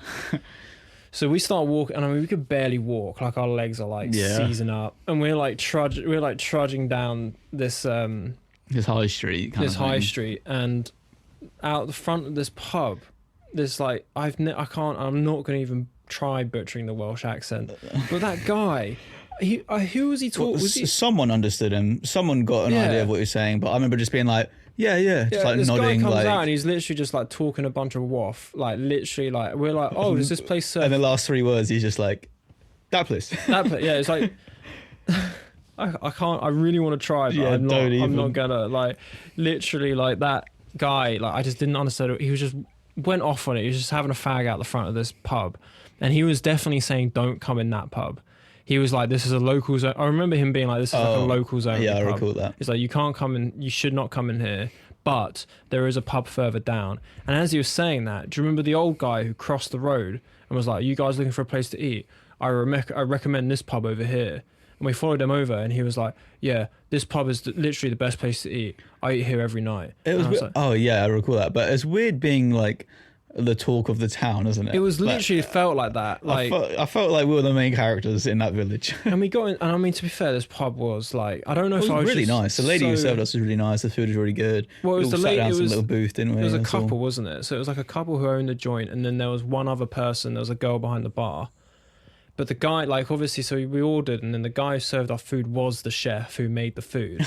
Oh, Like, I don't remember that. yeah. So there was only because I couldn't get over the fact that because the girl was kicking off. Business She must have been real slow. because That she was evening. like, "There's so many people here, and I'm the only person working, and this is embarrassing." And she was kicking off, and the guy who told us to come in and eat, he came in, and they had his meal ready for him. Oh yeah, I He was on the yeah, booth yeah, next to yeah, us, and he yeah. was It he just was goes like, there every day at "Cheers" 6 o'clock or to us. something. And we had this booth in the corner, and I got a chicken burger, and we waited a lot. It was a long wait for our food, but that food was. It was so I mean, I don't know about needed. you, but I just that chicken burger just hit me, and I was I felt reawakened. Man, when the chicken burger hits.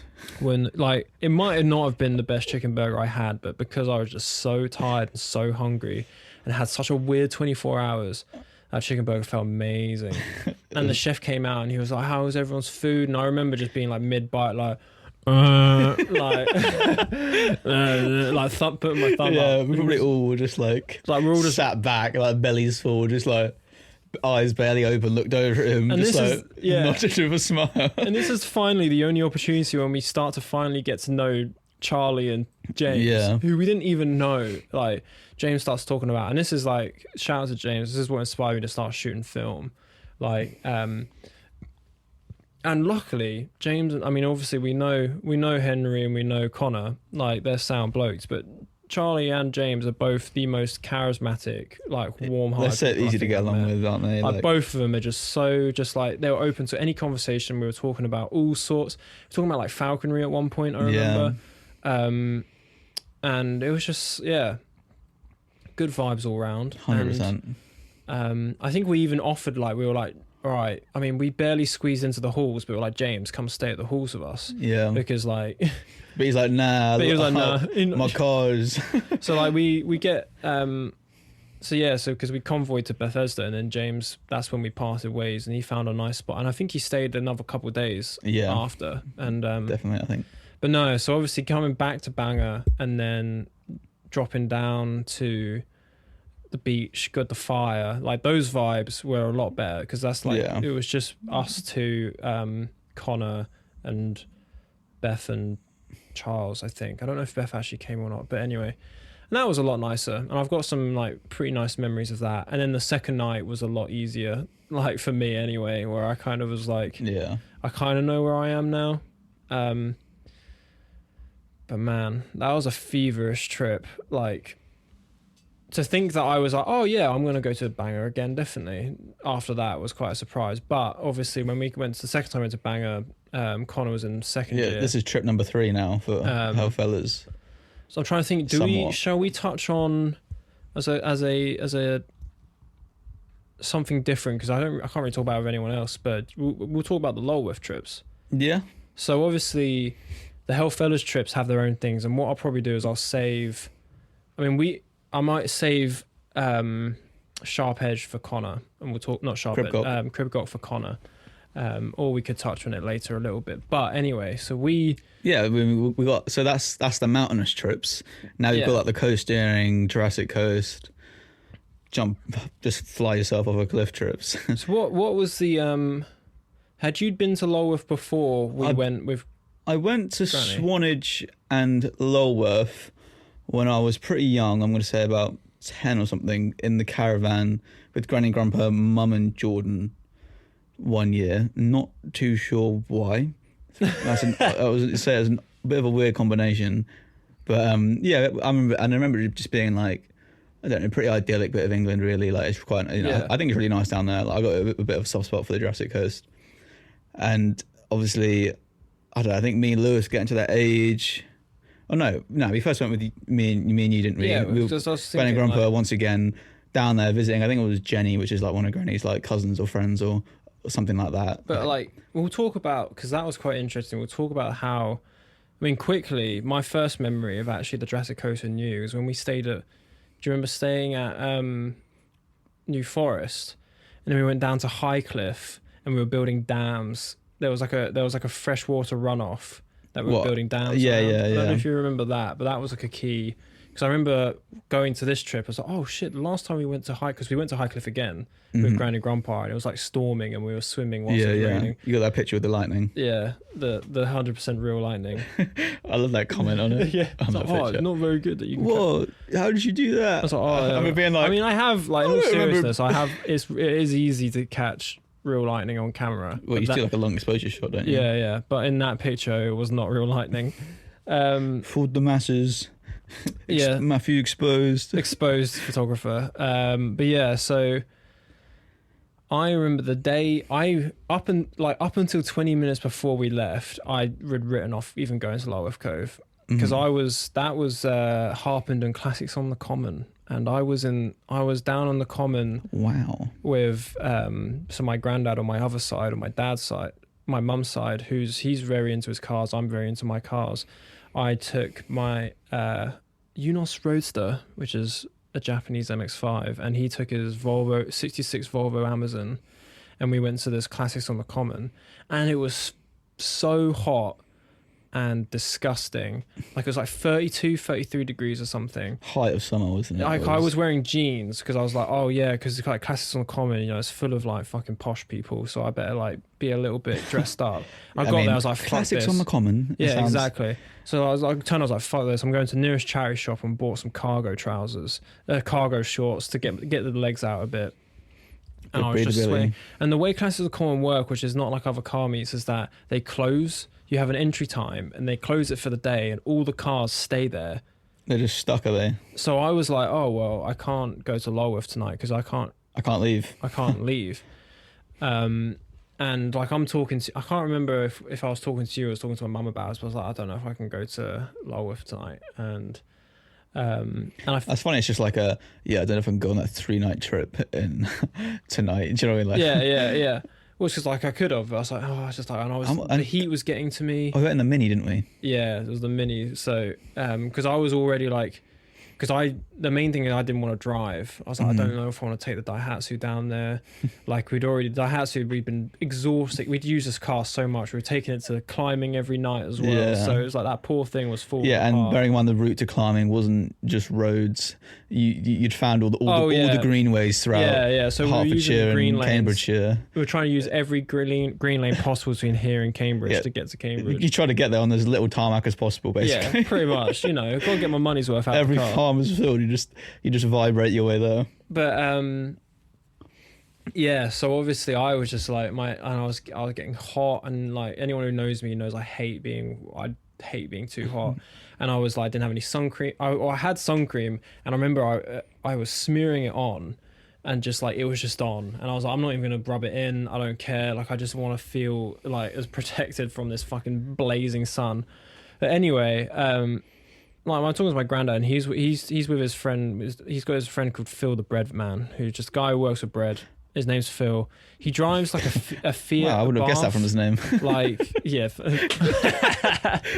Well, he could have had like a bread addiction or something, but no. I think he sold bread or anything. He had like this Fiat Bath competition thing, like this like weapon. I can't remember what they're called, but it's like the Fiat. If you know, you got the Fiat 500, Yeah. and you got the Fiat Bath, and then there's a spec above that which is like got like a fancy transmission in it and everything. He had that, and I just found it the most weird thing that this old geezer who sells bread has Essentially that. has a glorified Fiat 500. They're weapons though. They're like so quick, yeah. And don't quote me on it, but I'm pretty sure they share a transmission with Lamborghini. Or there's some parts that share with like an exotic Italian car. I feel like you find that about a lot of cars. Like, yeah. this car is actually designed by this car, and they've got the same thing as this car. I bet all cars are the same. I mean, I'll have a car related episode and I can go into detail about all that's not me. But yeah, so eventually I'm like, right, I don't want to miss on this opportunity to go down to Lulworth Cove. So I go up to one of like the event hosts and I'm like, look, got a bit of a family emergency. I'm going to need you to I'm gonna need you to let me out of this joint. Yeah, open the gate and let me out. And they're like, oh yeah, no problem. So I put the top down in the MX-5, sunny's on. Oh, speed mode. Literally speed mode. I had like the music blaring and they're like thinking I'm gonna go and like my nan's just died. And I'm like, see you later everyone. Like literally like Ferris Bueller's Day Off. Like kicking it. Yeah, hell yeah. And I get stuck in traffic in Luton. And Luton, don't get stuck in traffic in Luton. Yeah, but with your top down, with glacier glasses on it probably. Yeah, my glacier glasses, and that's why I got the sunburn of like the ring of my glasses. Oh. But I smeared sun cream all over my face whilst I was driving because I have a wooden steering wheel in this car, so like my hands were greasy. I could barely steer the car. Oh no! And like my car thermometer said it was like 36 degrees at this point. Like the car itself was just turning into like this, like even though the top was down, because like the black interior is just hot. And I get home and I'm like, right, at this point you're probably medium rare. Yeah, I'm medium rare, and I'm like, it's like half an hour until you're like, I'm gonna be outside your house in half an hour. So like, right, birth versus swimming trunks then. And I'm like, fuck. It's like, okay, so I started packing everything. I had the wetsuit and everything. No, we didn't go. That was before wetsuits. That was before wetsuits. So I packed like swim shorts and all that. It's funny that like this whole podcast is just like the development of how our gear is slowly has improved. Yeah. This is just the gear podcast, just talking about how we get all our bits and bobs. But anyway, I jump in the shower and have something to eat. And I'm like knackered. And I'm like, I really can't be fucking arsed. Like I could easily have gone to bed on the spot then. Yeah, but... And then you were like, I'm outside. Yeah, well, it's literally what you were like, but just come. Yeah, but come through. Come on, bro. So get in there. And Free honestly, bed. the drive down was a fucking jammy drive. Yeah, man. Like the sun was setting. I like the M25. Yeah. Like people always whinge about how it like you get it at the right time. Like it was a dream, and I think it's only like what 2.5 hours. Yeah, it's not far compared to like our most. Our trips are normally like 4-hour drives. Yeah, so it's like a walk in the park. Really, it was like that. Pop made at it the better. shop kind of jobby. And we turn up at this campsite. Oh, it's like a weird little fishing lake, isn't there? Yeah, well, we had to get let in. Do you remember? Like the gate was shut, and we were there, and this guy, and we were like, we pressed like a buzzer or something, and he comes out, and he's like, it was like quite late because well, you just gone back from a car show, exactly. haven't you? Yeah. And I just, I remember, I can't. Was it that trip? Was it that trip? Right, and that's a really disgusting thing to say, actually. But no, I think this might have been the trip I forgot underwear. Nice. So for 2 nights, I mean, you didn't actually have time to pack, so yeah, I guess a little bit of leeway, but I can't remember if it was that trip or if it was another one. But there was a trip around that time where I only had one set of underwear. inside out, back to front. Inside out, back to front. No, I remember because I had to wash it. I was washing the same pair of underwear every night in the sink. Nice. But yeah, like that. And we turned up and they weren't even in. Weren't they? No, do you remember? Like we pulled up and they let like the campsite owners were like, "Who are you?" And we were like, "Oh, our grandparents are staying here. We're sleeping in their awning." And they like looked at us a bit weird and just opened the gate. And then I guess we're not exactly an intimidating bunch, are we? Yeah, We're not exactly yeah. gonna. So we drive in and it's this very clearly an angling campsite. Yeah. There's like a nice big pond. Like, it's a big old few- chalk pond and then like a few people field, sitting around it. and Yeah. that's it. And we get Granny, Grandpa aren't even there. Jenny's not there either. And we just sit in the awning a bit. And they turn up and like Granny's been like, "Oh, we've been on a boat." Do you remember? No. What? Do you not remember this? Oh, mate, my memory's horrendous. She pulls up and she's like, Oh, yeah. Yeah. Oh, mate, you just they're like- triggered it. Yeah. They were all, Someone owns a yacht. Yeah, someone fucking owns a yacht. My grandparents has been on a yacht whilst we're like just been sitting in Like, their we get it, awning. you're middle class. Let us in the let us sleep on this airbed. Yeah, we share an airbed, sleep on it, and the next morning we disappear off down south. But Yeah, because that wasn't quite Lulworth, was it? I think- no, so Was it it- was like halfway between Lulworth and because Like we also went to Southampton, New wasn't it? Forest, didn't we? Pardon? Oh, we drove into Southampton by accident. I forgot that. Oh, Way yeah, in. and you knew someone in the No, area, I knew didn't you? Tiana, so I was like ringing Tiana. I was like, "Tiana, we're in Southampton for literally like 15 minutes. Do you want to hang out?" But then I can't even remember. I was on like cloud 9 because I was just like very tired at that point. But you know, you get so tired that you start having a good time again. So I was in that Just get a headspace. bit delirious. And then we get to Granny's, you know, she's instantly like, "Right, what do you guys want to eat?" So like I remember eating like 3 mince pies or something, like And some fish fingers. and some Something. fish fingers, and then conking out for the night. Then yeah, the next morning we drove down to Lulworth, and And that was the start of that.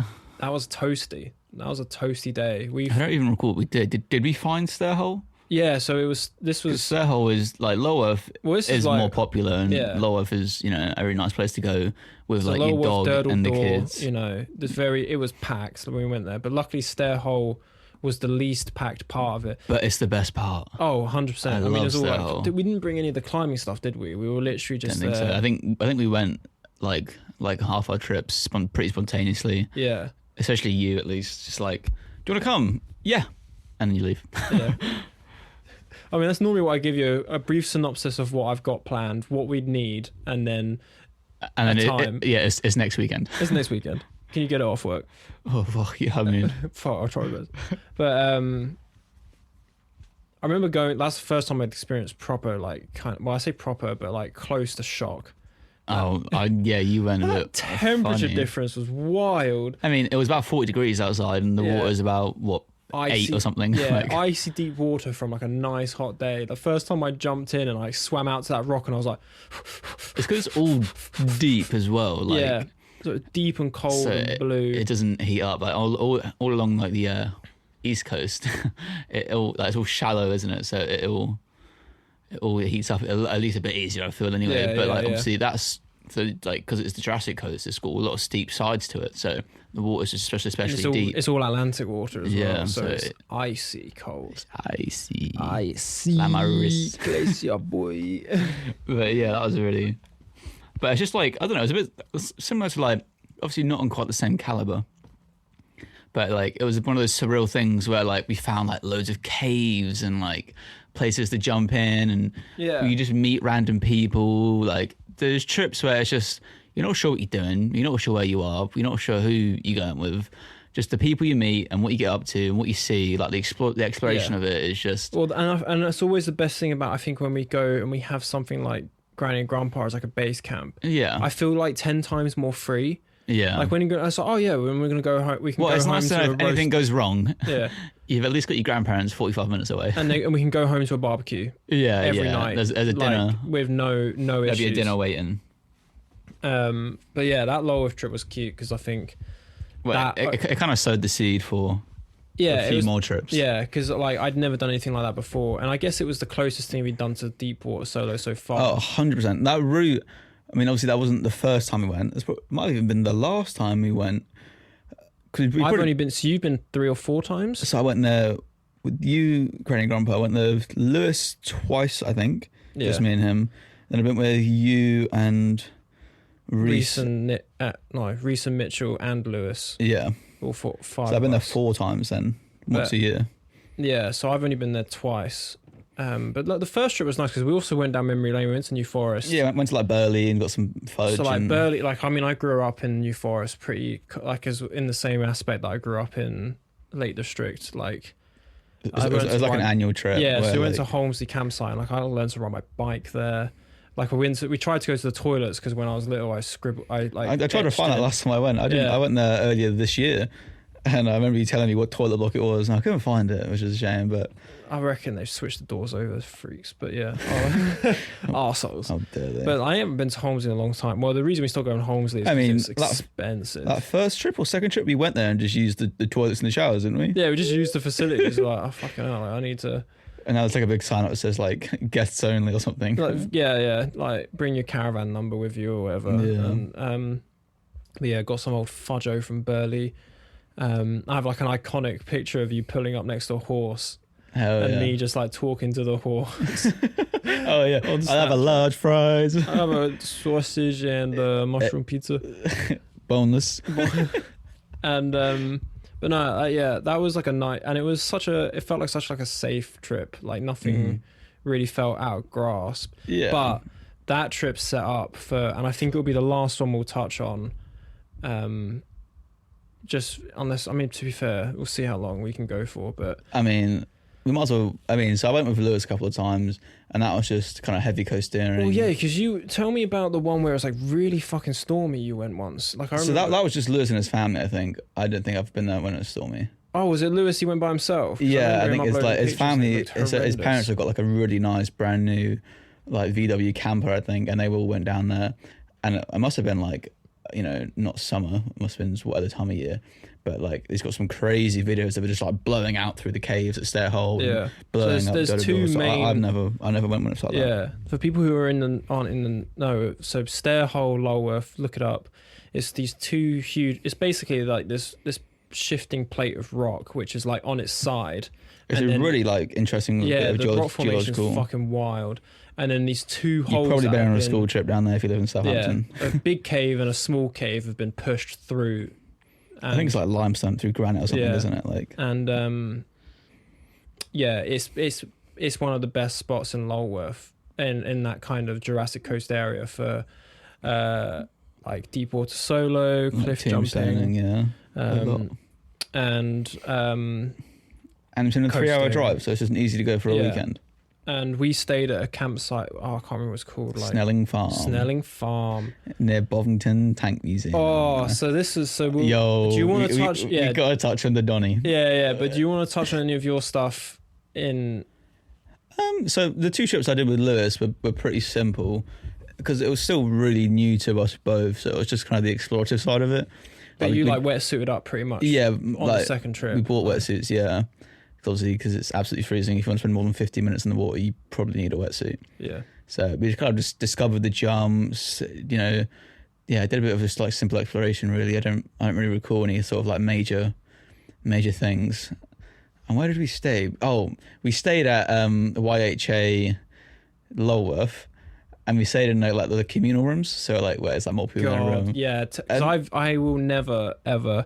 I stay in YHAs, but the communal rooms are not bizarre, for me. Man. I've never experienced something quite like it. I remember just being like, yeah, it's like £6 a night. Like, let's just do it. Like, that's just on a whim. Because I remember like, you know, I was still like at college, I was working part-time, money wasn't flowing in, especially heavy. So I was like, yeah, £6 a night, you know, and like 20 quid of fuel. Like we can just get there for like 30 quid and like, you know, have a couple of nights. Yeah, and I remember it's been really weird because like we walked into this, obviously it's a really small YHA. It's like a little tiny like log cabin. It's like is it up on the hill when you? Nah, not really. It's like it's at the back of Lulworth, which is Lulworth's like a long town, so it's not that close to the sea, and basically it's a weird like log cabiny thing about the size of like a small bungalow, and it's not very big inside. I remember like we walked into our room. and there was just like 3 bunk beds. And then, so obviously some Donnies had 1 bunk bed, and 2 others obviously came on their own, and they had each bunk bed. So me and Lewis had to sleep on separate bunk beds with separate strangers. And it was just really weird. Were you both on the top, I'm assuming? Yeah. I remember we came back at night. I think we were out coastering all day, swimming in the sea, snorkeling and whatnot. Went to some pub, had a couple of beers, had some chips, and then made our way back to this thing. And we walk in, and there's just some big I don't know, just some Middle Eastern chap just on the bottom of my bunk bed, and I was like, fuck, I gotta fucking climb up there and never kept on top. It was just so weird. Just jarring because you don't know anyone. Yeah. And then obviously we both had to just sneak into this room full of people sleeping, all full of sleeping strangers, and climb on above their bed to sleep in your own bed, which is, weird. I'm glad my financial status at the moment is more than £6 a night. Thank the Lord. Yeah, I think the luxury of when we stayed, the YHA Keswick was But it all adds to the adventure. It does, I guess. And the YHA in Keswick, I thought you said. And you didn't come to, but the Borrowdale YHA is really nice as well, because it's off. I mean, it was a nice YHA. They're always super friendly in YHAs. I really recommend YHAs if you're struggling for money and you just want somewhere just to. Well, it's funny because they're youth hostels, which I assume is aimed at younger people. Yeah, they're designed for. If you go on people though. If you go on the website, they all say to help young people travel and stuff. Yeah. Like when we went to the Borrowdale one, I think we were the youngest people there. It's just all these old kids. I'm like, guys, go fucking stay in Keswick hotel. Go get a caravan. You're retired, man. You're sitting on all that old money. I'm grafting to stay here for 3 nights. Yeah, I'm trying to stay on. You know how much weed I had to sell to stay. Do you know how much shotting I'm doing to get this? Do you know how many Tesco's extras I had to rob to be able to stay in this YHA? Oh my god! The audacity! But we snuck someone into ours because it was a 6-bed YHA and there was 7 of us. Oh, naughty! Very naughty. That was Imagine that's quite easy to do. It was well, I say sneak someone. I was the one, even though I arranged everything. Because Mitchell, shout out again, he gets shout out every episode. Nice. It was like, I'm not sleeping on the floor, so I had to sleep on the floor for the first night. But then because of COVID and everything, because that was just before COVID when we were staying in this Connor and Beth came, they stayed for the night, did the hike, and they left straight away because their uni was like, yo, we're about to lock down, so get in before it's too late. So they had to dash down and couldn't stay the extra night. So luckily the second night I was able to kip. You had a mattress and a pillow. Yeah, I wasn't just on the floor T-posing on the floor. Bless you. But the second Lulworth trip was probably one of my favorite trips of all time. It was really nice. It was when Lewis was still in his little, maybe I shouldn't mention it, his little weed smoking phase, which was almost quite nice. Yeah, well, Lewis, he was everyone on that trip, I think, was very much and it's always the best thing is when everyone is at the most relaxed and it was a really nice unconcerned time of year. Because when things start to go wrong, or if plans don't line up the way people want it to, that's when issues can come up. And luckily, we didn't really have any immediate plans. I normally do the thing where I think of 4 or 5 things in the back of my head where I'm like, okay, if we could do that today, we could do that tomorrow. If we don't have anything to do, all pretty spontaneous. I have some, and that's what I did with our Lake District trips as well, to make sure there was always You're well, I really want to climb this mountain, and I know this route. Yeah, I know this route. Don't care if we do it or not. Can you drop us off here? Yeah. But with that Lulworth trip was yeah, that was a nice kind of icing on that cake, I feel. Because that was 3 nights. It was quite a long one for me, anyway. Because I normally do 3. So it was me, you, and Lewis in a 3-man tent, wasn't it? Yeah, and then because they only came for the last night or the second or the last 2 nights, I think. Maybe we had to go find them, didn't we? Because they came. We met them at Bovington Tank Museum because we drove through it on a weird day. Do you remember that? Yeah. So we had to find them, and then it was World Tank Day or whatever. Yeah. Oh. Anyway, so there's a big tank. So this Snelling Farm campsite is about 100 meters down this dusty dirt track from Bovington Tank Museum, which is it seems like a pretty big deal. I want to say a stone's throw, but probably more accurate. It's like a tank's. It's about a tank. It's right in range of it's in range of of active tanks. Yeah, I mean, we drive past so many tank assault courses. I'm going to call them. There's a big assault course that goes round, and then we got stuck in traffic with tanks. Yeah, there's a trap. There's a fucking so many signs that say warning tank crossing, and you can hear them ragging it about as you're trying to sleep. asleep, and you're like, what's going on? And unfortunately, Snelling Farm seems to be a hotspot. Yeah. For tank enthusiasts. Yeah. Did you say tank fetishes? No. Tank festival goers is what I was gonna say. I thought you were gonna say tank fetish. Like, I was like, we don't kink shame on this podcast. Fiends. Whatever you're into, you're into. But yeah, so this campsite was a vibe. So like we rocked up, and first thing first was really cool. Obviously, I had my little Mini, which is like a little piece of crap, but I used to rag at everyone. It was quite fun. And Mitch had his like Audi. And do you know how sick? Like, so he's got these like white LED lights on the front, and obviously he was behind me, and I was ragging at my Mini down this dirt track, kicking up all this dust. And you looked in like all the mirrors, and you'd see his Audi, and all the lights were just like, carved white, through. Angry eyes, just looking through. Because it was getting pretty dark at this point, so it did look really cool. No, I think next, because I really want to go back, but next time we go explore that area. That the place you drive through like that is proper. It's like a very Sorry?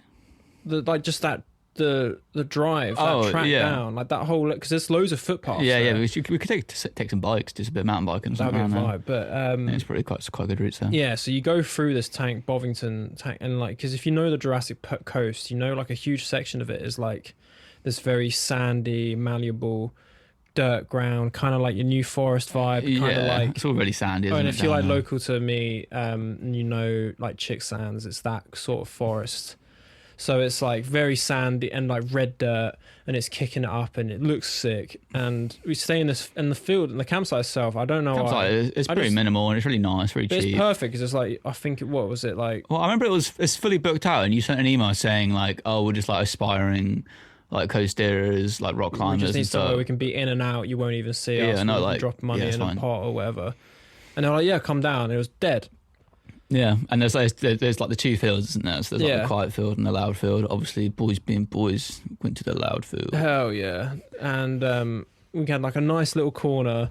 No one was around. Do you remember the fucking defenders in the far corner? Yeah, they had a like, whole fort of like all army like tarps and stuff. Proper group of like, must be some military donnies. And this, in reflection, must have been people that were there fresh from the tank museum. So there's this tank. So the tank museum that was right next to Bovington. Yeah, we managed to end up going on a day where was having their annual like We Love Tank Day, and like everyone was turning up like, yeah, tanks. My dad loves tanks. I don't know why he wasn't there. Oh, what? But, should have brought him along. Yeah, I know. Next time.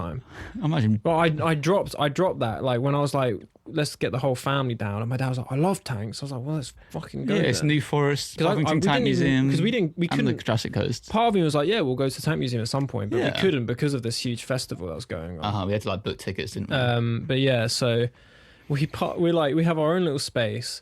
And in the corner, there's this 4 or 5 defenders, and they've built this huge tent, like camo netting and everything around them, and like you can't touch them. It was pretty impressive. Like, it was pretty, yeah. I bet it's cozy in there. Like, didn't see anyone come in or out at any point. They probably did, but all came in parachutes and underground tunnels. Yeah, where we landing, boys? where we dropping? Probably in the gulag.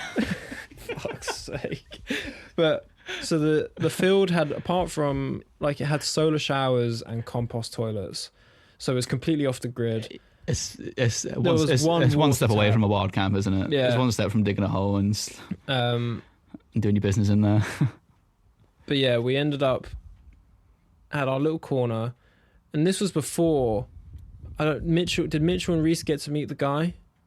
I don't recall it. I seem to remember it just being us. Yeah. So the first night.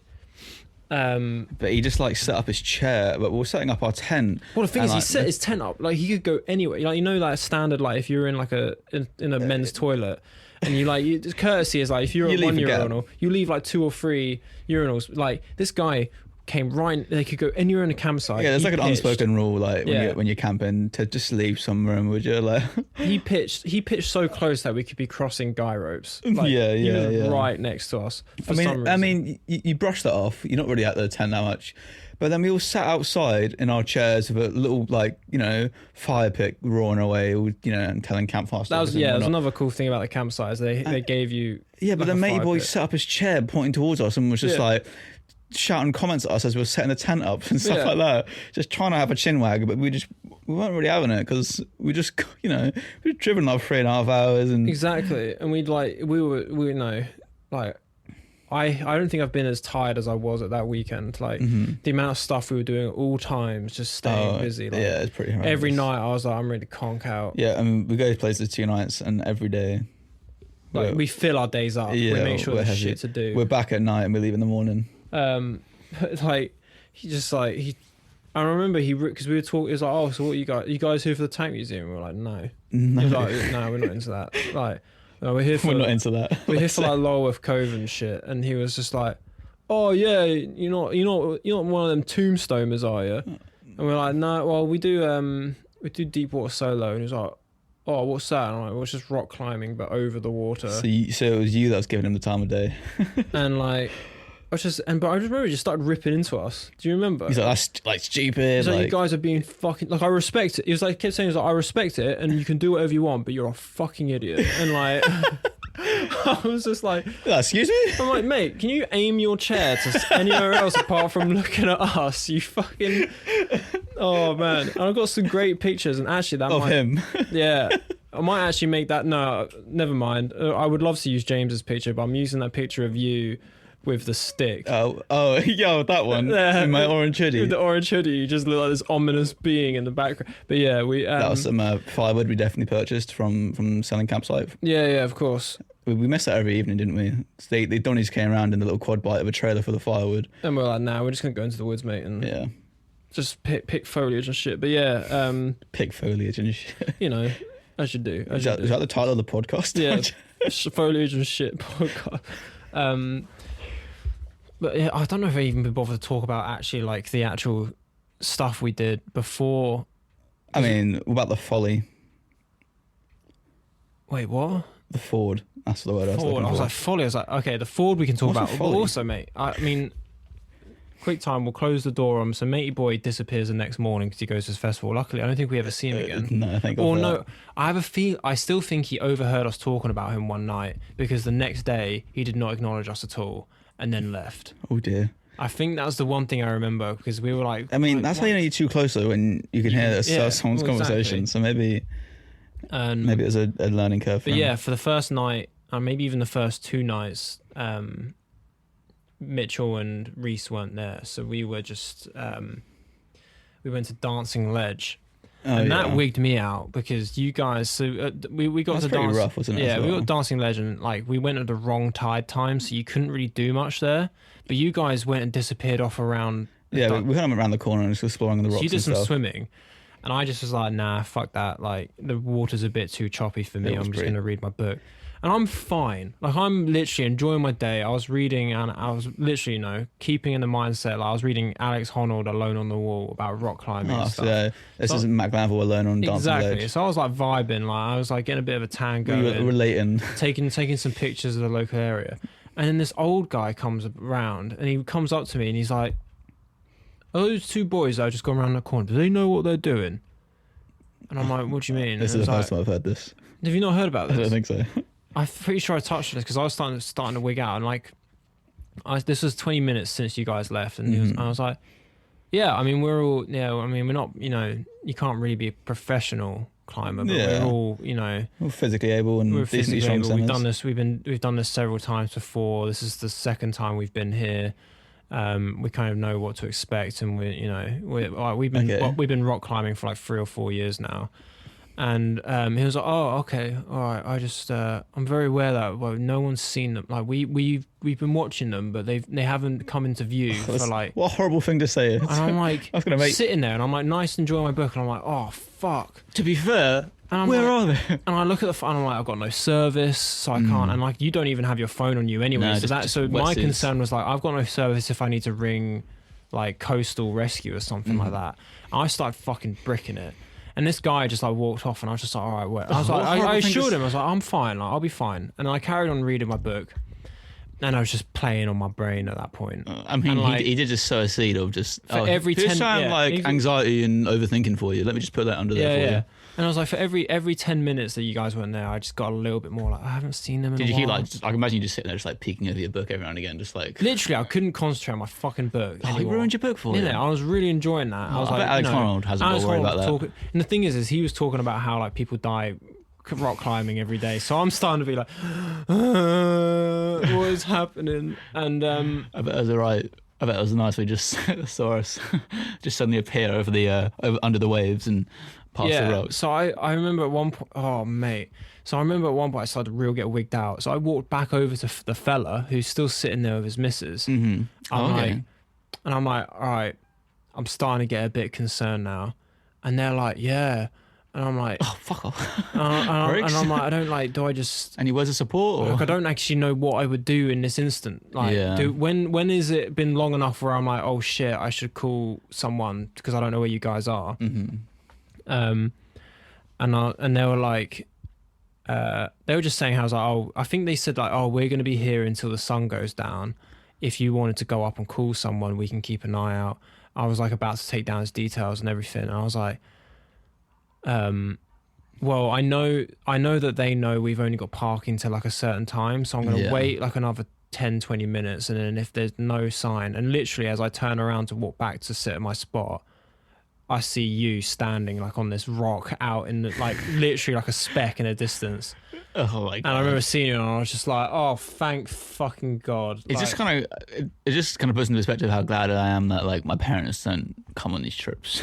Yeah, I mean, honestly, like when I was at the dinner table last night talking about the... Yeah, they're like, wait, you did that? Yeah, we were talking about sliding down that tiny tunnel with George, but... at dinner last night, and my parents were just like, "Oh, yeah." I think it was the first time I heard it. There was some slight faces of horror. They're like, "Yeah, we didn't say he could do this." But yeah, we and I was the same with this. Like, my parents didn't know what kind of stuff. They thought we were just going to the beach, you know.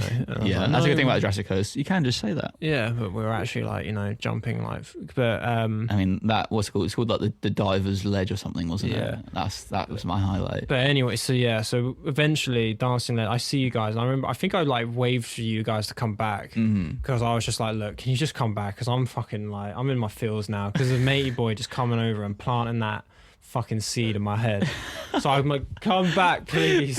And you guys come back, and then like, so we stay, and then like the next day, that's when like that you guys come back, and I must have not explained the fact that matey boy came over. You might have done it as well. But and there was that jellyfish as well in the big rock pool thing. There was a big rock pool with a jellyfish in it. If anyone cared, there you go, a little snippet as well. But anyway, dancing ledge, if it was calm, I'll go back. And if the tide was higher, I couldn't tell where the tide needed it to be for it to be like in line with it. Oh, there's loads of climbing going on there as well, which is really cool. And then Lewis did that big jump from. That was fucking wild. Yeah, that was stupid. That was very fucking stupid. I was like, yeah, nah. Then I was in that crack, and there's a fantastic picture of me just. Yeah, eyes closed, basking in the sun in a crack in the rocks. My other picture is, you know, Lewis like jumping over this like 7-foot gap, which like if you fell down, it's just rocks and waves. It was I don't know if it was death, but it wasn't a good time. It would not. Yeah, it was one of those situations where you probably would have wanted death over the other. You know what I mean? Yeah. Fucked if he messed that jump up. But anyway, now we've terrified. Everyone and all Coleman's family listening to this. Yeah. Being like, oh shit. I have to pass that on to them. We're not letting them out of the house ever again. That was fucking spooky. But so next day, I don't know how last minute it was, but Mitchell and Reese came and like, I think it was like, I was like, oh yeah, we're down here. Like, the website, the campsite we're at is like, because they're quite spontaneous, like aren't they? A head or something. Yeah, Mitchell's like pretty on it. £7.50, I want to say. Reese is down for everything as long as he's free, and Mitchell is normally the person who drags him onto stuff, and then I'm normally the person who drags Mitchell onto stuff. So it's a nice little chain reaction of exactly. So I was like, Mitch come through, and then he was like, I'll bring Reese. I can't remember how well I knew Reese then, but me and Reese are like good friends now. But back then, I don't know how close we were. But he brings anyway. That was the first time I met him, I think. Yeah, pair of them come down, and they're both of them are sharing the A6, and that sounded like an absolute party. But the night we were waiting for them to come down is the night we went at the end of our campsite. There was like a ford. It's like a really big ford. It's like it's almost like a feature in itself to go to the campsite. And that did make me wish I brought the 4x4. That would have been because there was like 2 or 3 4x4s parked up because you could basically the water gets to about 1.5 feet deep. Yeah, maybe that. 2. I'd say it gets pretty deep. But the whole thing is like there's a footbridge, but if you do have a capable enough car, you can drive through it. It's a road, isn't it? Yeah, it is a road.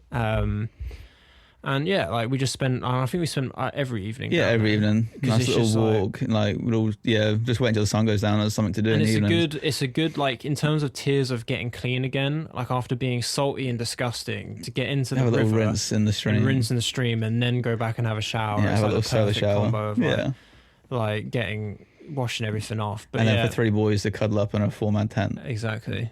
Hell yeah.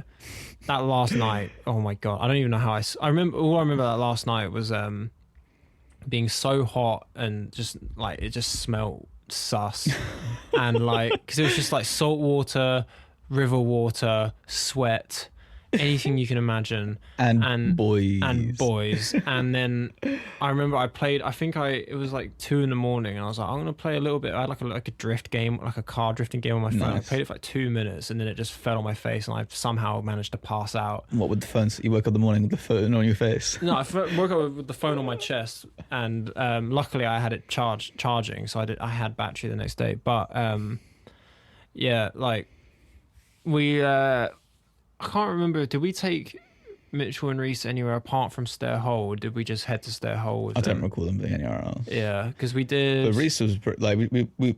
This is the first time we did the biggest jump that is at Stair Hole. Yeah, because I mean, if we could touch on that a little, because we did that little trip to the castle, didn't we, before they came? What Corfe Castle? Which was cute. But anyway, Corfe let's Castle's- talk about the cool stuff. That little area of the world's got a name. I keep wanting to say Pembrokeshire, but that's Wales. No, that's still technically the Jurassic. Is it Hampshire? Yeah, that's not the county. It's like the Pembrokeshire. It's got like a. It's got an Purbeck. It's called- Purbeck. yeah. Interesting. So that little like from like the New Forest where like Southampton and Swanage come round all along like the south coast. That bit there is got the Purbeck, which is all quite fun. I didn't know about that. I've only been because I've been to that castle before, either with scouts or with my parents.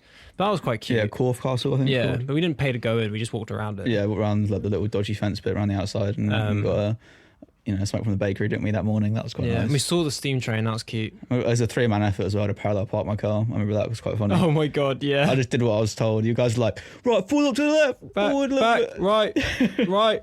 right again. Yeah, back. all went really well. It's quite funny. But yeah, so going back to that was kind of like I feel like that was like a little day trip out. I'm or so something, wasn't it? confused about who came and when.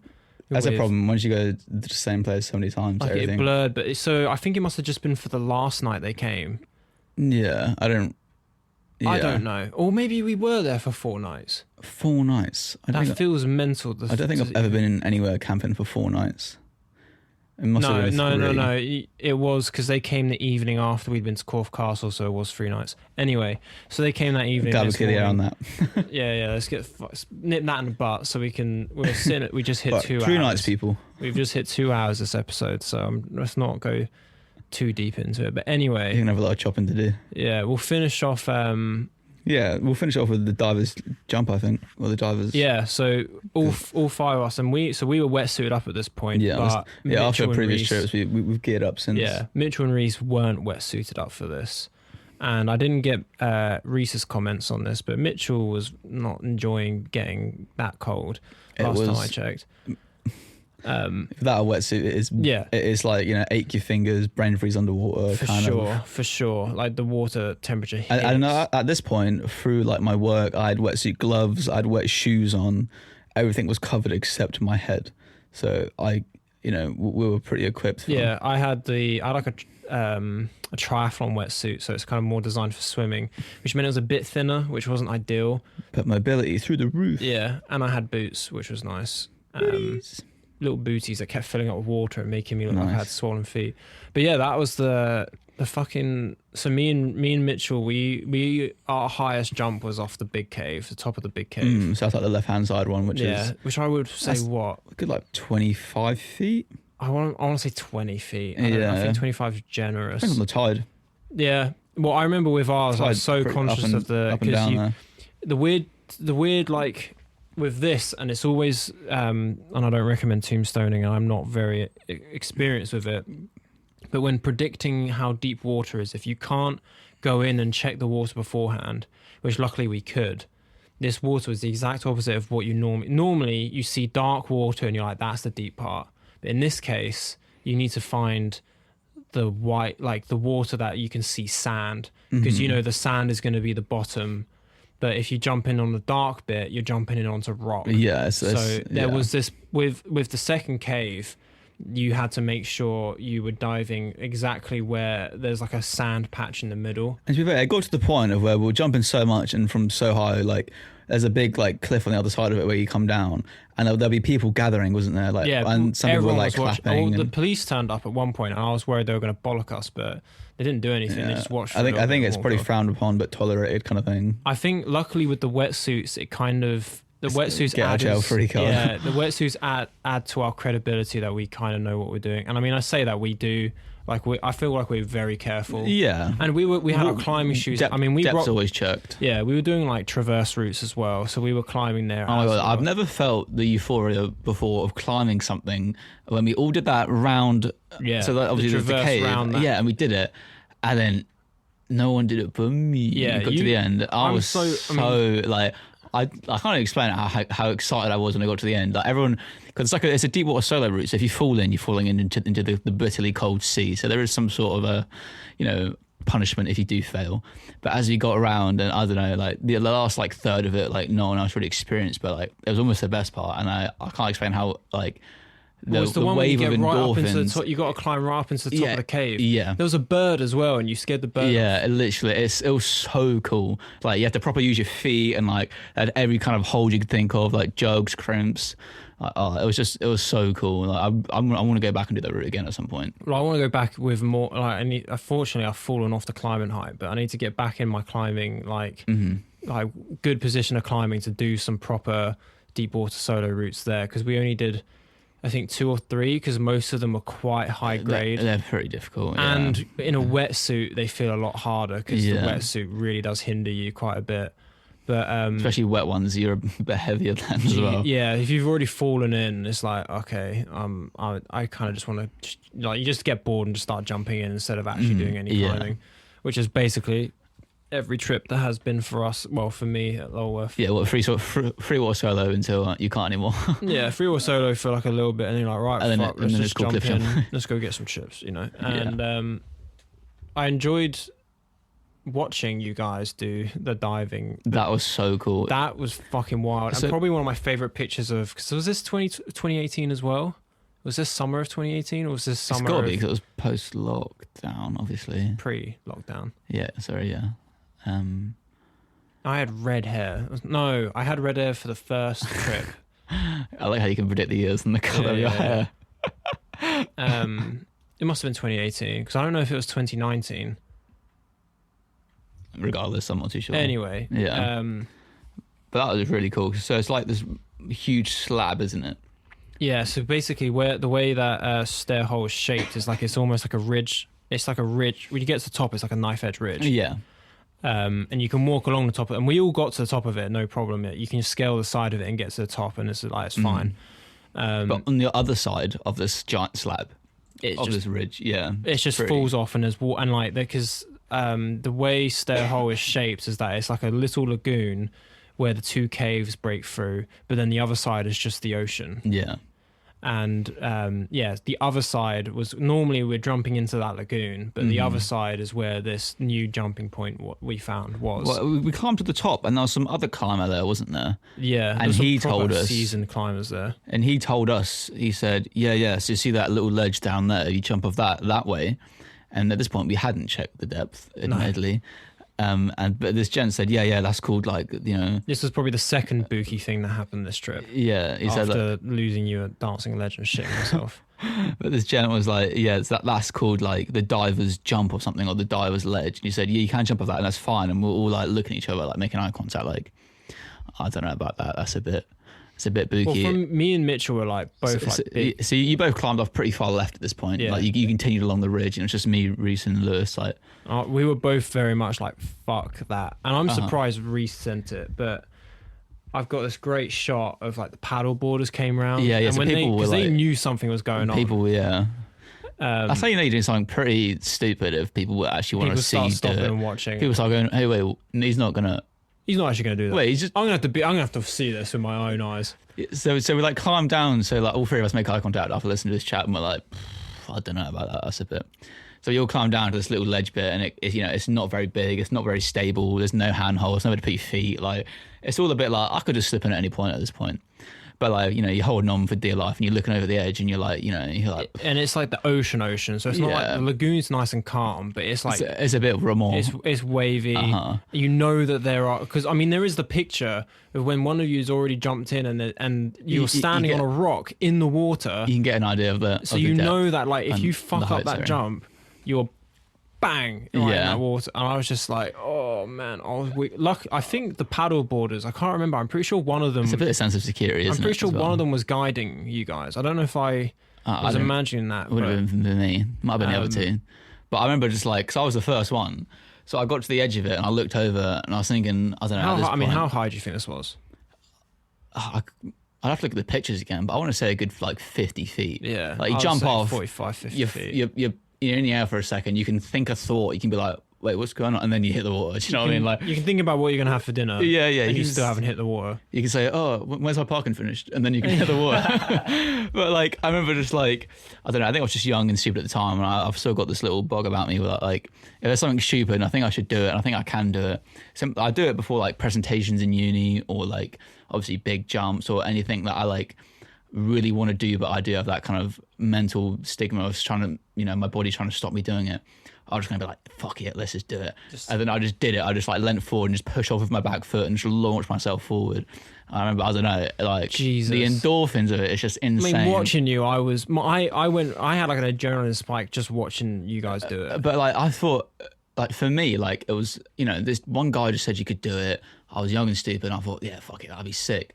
But then like, obviously for the other two, they had that sense of security that I've done it and I was all right. So I'm thinking for you're me, the one who went blind. Yeah, I was like, I don't know, it was similar to like that climb when I went round and I was in and I made it and it was proper like intense. Like I remember just being pretty injuring on my body afterwards. Like my fingertips were like ripped up and I remember it was the same feeling. Like that trip, I've never had a trip like it where I've experienced two things that were like, I remember coming back and like telling my girlfriend, be like, that was fucking sick. Like this happened, and like you can't explain it. Like I can't explain the feeling I had when I jumped off this like 50-foot jump blindly and did this like insane climbing route. Like I don't know, it was all just really. Yeah, and I think like the only times I felt similar situations as that is probably a little bit with Triffin, but definitely with Crib Gok, which I don't know if we even have time to touch on. It depends if we want this to be a long episode or not. Because that's up to you. I've got some. We'll finish up with this little chatting about Lulworth, and then we'll touch because I don't know who else I can touch on it with. Well, you want to do Crib Gok with Connor? Yeah, true. I can talk to. I don't know. I feel like me and Connor could waffle on about all sorts of shit. So yeah, you guys have got your Urbex bollocks and stuff, haven't you? Exactly. As well, but yeah, like that's the whole thing. And but no, like when we were in Lulworth, I think I was just on some sort of like high when it came to just being confident, because even for me jumping those 25 foot, those 30-foot drops, I was like quite impressed. I mean, doing that. there was a couple of dads who got on, it's almost impressive for them just to get onto the jump, because none of it's an easy climb, especially just to get to. And I remember they were like looking up at the people looking down, they were trying to get them to clap, they were like having their hands in the air, and there were like a few people clapping. And then obviously we were up there as well, and we were just like, just do it, man. Like it's not deep. Like, and obviously they did it, and people were like cheering and stuff, and like, I don't know, it's just such a good experience. Like, if you can get yourself to stay a whole cove and have a little flop in the water, it's just, obviously it's all just a really good time. Go within the means of what you're capable of doing. Yeah, like, I don't condone any sort of but push like yourself too hard. literally. It's just a rush of, and I don't know. Yeah, don't do what some people do on Dirt Door. Yeah, exactly. Don't fucking jump off Dirt Door. That is terrifying. But because Dirt Door, I think, is 110 feet. It is something ridiculous. I mean, fucking hell. But no, like Stairhole, and like just being up on that high point, and like you seeing Matey Boy, like some roadman's there, like on holiday, and he's like wigging out about jumping like 6 foot. Yeah, and I'm sitting there, I'm like, can you just get out of the way? And I'm just gonna. I'm about to pencil dive for this fucking thing. It's really good when Lewis, because he's a little trampolinist Yeah, as well. So he does like 360 backflips, Yeah. and he can do a little bit of. I'm so miffed the bit pictures of a didn't come out showman. right, but he did that flip off of literally where I was like doing the big cave, double cave. That's spooky. I've jump. done a few like I'm doing- gonna say like 10-foot backflips, but Yeah, like, there's a bridge in Houghton that I've backflipped I've done a off, 2-foot backflip but it's all and landed. No, do you remember? and I didn't land. Yeah, I didn't. No, when we went to oh god, quick side note. But when we went trampolining and Lewis jumped on me. We jumped into the same mosh pit at the same time, same foam pit at the same time. Yeah. But anyway, That's for another day. That's Gymnastics was. I love that that. was cute. We got like get about, kayaking. We need This to. is the annoying thing is we got so much shit we could fucking talk about. Yeah, we got Like, I wanted to talk about like the kayaking trips we did. Like, the kayaking club. Even just that weird time when we did the Lowland Rescue Club. Do you remember when we turned up to a Lowland Rescue? Oh, I forgot about what we went to that. weird. Where was that? We went to some fire It was in station somewhere. Hitchin And we just, fire like- station because we wanted to join. Basically, like, Lowland Rescue seems really shook for Yeah. Lowland Rescue. and I still kind of want to, but like eventually, I wanna be skilled enough to be able to volunteer for mountain rescue. That's like a goal. Well, get a job. I want to kind of be mountain leader credentials, which I think James now has. I think he's now a mountain leader, but they'll eventually move Right on up your to street, really. being. You could look at doing. I mean, I don't know if you want to drop down a gear, but there's outdoor edit. Yeah, there's outdoor. I mean, there's loads of way into it. You can go through it medically as well. Like you could obviously, But that's a lot of pressure. but that's scary. But yeah, so we were like, let's go check out Lowland Rescue, and I think I just dragged you along to it. Oh, 100%. And I've never been to a place where guys cared about their egos so much. It was there was a guy showing off that he was the only one out of their team who'd found a dead body at one point. Oh yeah. And I was like, this is the I think I remember there weirdest- being like a whole presentation on like, oh, there's a lot of support if you do find someone dead. Like, Yeah. this, that, and the other. And I'm how to like, deal with it. I probably just gave him out the same look. And it's like- wide-eyed, mouth open, like, Yeah. what are we doing? No offense, it's an essential service. Like these are the people who find your nan who's got confused and a dementia. And Yeah. she's disappeared off into the woods. These are the guys that find these types of people. And that's normally like 9 out of 10, I think, what they interact with. But, you Yeah. know, I joined expecting it to be at least they were humble about it. Like, I was expecting that. There's just a lot of interesting personalities there, I'm going But to say. we'll say interesting personality. It's a lot of people who just kind of, that their ego rides on the fact that they are part of the Lowland Rescue. Yeah, it's like a bit of an attention-seeky kind of... Yeah, like it was just an odd experience. But I remember I don't think we even stayed for the full presentation. We went out to the van because they were showing us because they had like a van which had like tracking equipment in it or something like that. And they were like, just a group of lads in there all fucking smoking and being like, like you fucking like you went into shock when we did that rafting experience. Oh, and yeah. some I weird forgot shit. about they went on like a whitewater rafting trip or something, didn't Yeah, they? they went on like some training trip in Wales and they were all just roasting each other. And me, you, and like a couple other volunteers were all just sitting here like, what the fuck? Yeah. And I just, It just didn't seem to be like a very well put together kind of evening, really. It was just like, just some guest speakers come along and just kind of brag about what you do, and that'd be really cool. And they're proper like, I got emails and they're like, when you come to the next appointment, I was like, I'm not on this. You guys are weird. It's a no from me. This place is strange. But anyway, we'll touch on and we'll sign off talking about. We've literally said this like hundreds times. Yeah, literally. The last story, we're like, we'll finish it, and the story before that. So this will be the last. Well, you story. see what I mean? Like, we wouldn't even have to touch. We're going to talk about animals and stuff as well. Like, we're not even going to get. We could go all day. We could go into detail about That could be every another Lake one. District trip. To be fair, like, I would quite like to have a podcast about like flora and fauna. Like, Mate, yeah. I mean, we'll get like There's at the motive on moment. that. I'm trying to not do more than one guest. I'm not trying to have the same guest on the same season. I'm always going to be, but I might break that promise just so we can have like maybe 3 back-to-back podcasts where we can just chat shit about. I mean, I'm animals, happy to do the hiking. podcast, and you can keep it for another day. Yeah, Keep it for a rainy day. Yeah. It's just me and myself and I. But no, we'll talk about because Crib Cockle fell into another like last minute thing for me because I remember I don't even know sure how that came about, but that was another that was icy. Tom. That was Tom another was icy day. Yeah, Tom, my friend Tom, who I met through Perfect Aquatics, Shout out Tom. and he's a fair bit older than me, and he's probably pissed off that I've called out his age. He's just had a kid. Yeah, I Congratulations saw to that. him. Yeah, congratulations to him. So he's got a missus, his life sorted out. He's got a real job, all that sort of shit, and all that fucking dumb stuff. He's just being a good member of society. Yeah, he's being a functional member of society. Who does that? Yo, That's shout out if you're weird as hell. doing if you're not doing that. all my non-functioning homies rise up. But anyway, so he's been pestered because I keep uploading pictures of Triffin and stuff like that, and I do get a fair amount of DMs from friends being like, yeah, when, like Mitchell for example, like, yeah, when you taking me on these trips? And then Shout out Mitchell once again. Shout out Mitchell, my boy. He gets too many shout outs. His ego is just through the roof now. Shout out Mullycraft Official, that's his Minecraft YouTube channel. Follow that, give him some views so he can pay off his fucking car or something. So if you need to know how to install, if you just shouted him, you went from so nice to shouting him out to just slating him. No. Honestly though, if you need to install Optifine on Minecraft, if you need help on that, just Google Mullycraft Official. He'll help you out. Mullycraft Official. Mullycraft Official, everyone. He's gonna deactivate his account after this, but anyway, so Tom's been pestering me a while because he wants to do a climb, and I've really wanted to do. There has been quite a long quiet period. Yeah, because we've been always talking about doing Crib Goch in snow, because that was And I mean, it was pretty icy then. Yeah, well, because we originally planned for, we had Red Ridge 0.6 or something. Yeah. So if you want to see what it was like. Yeah, number 6 Red Ridge I think was. Anyway, was the video that I'd made, but yeah, it was I want to say late October, early November.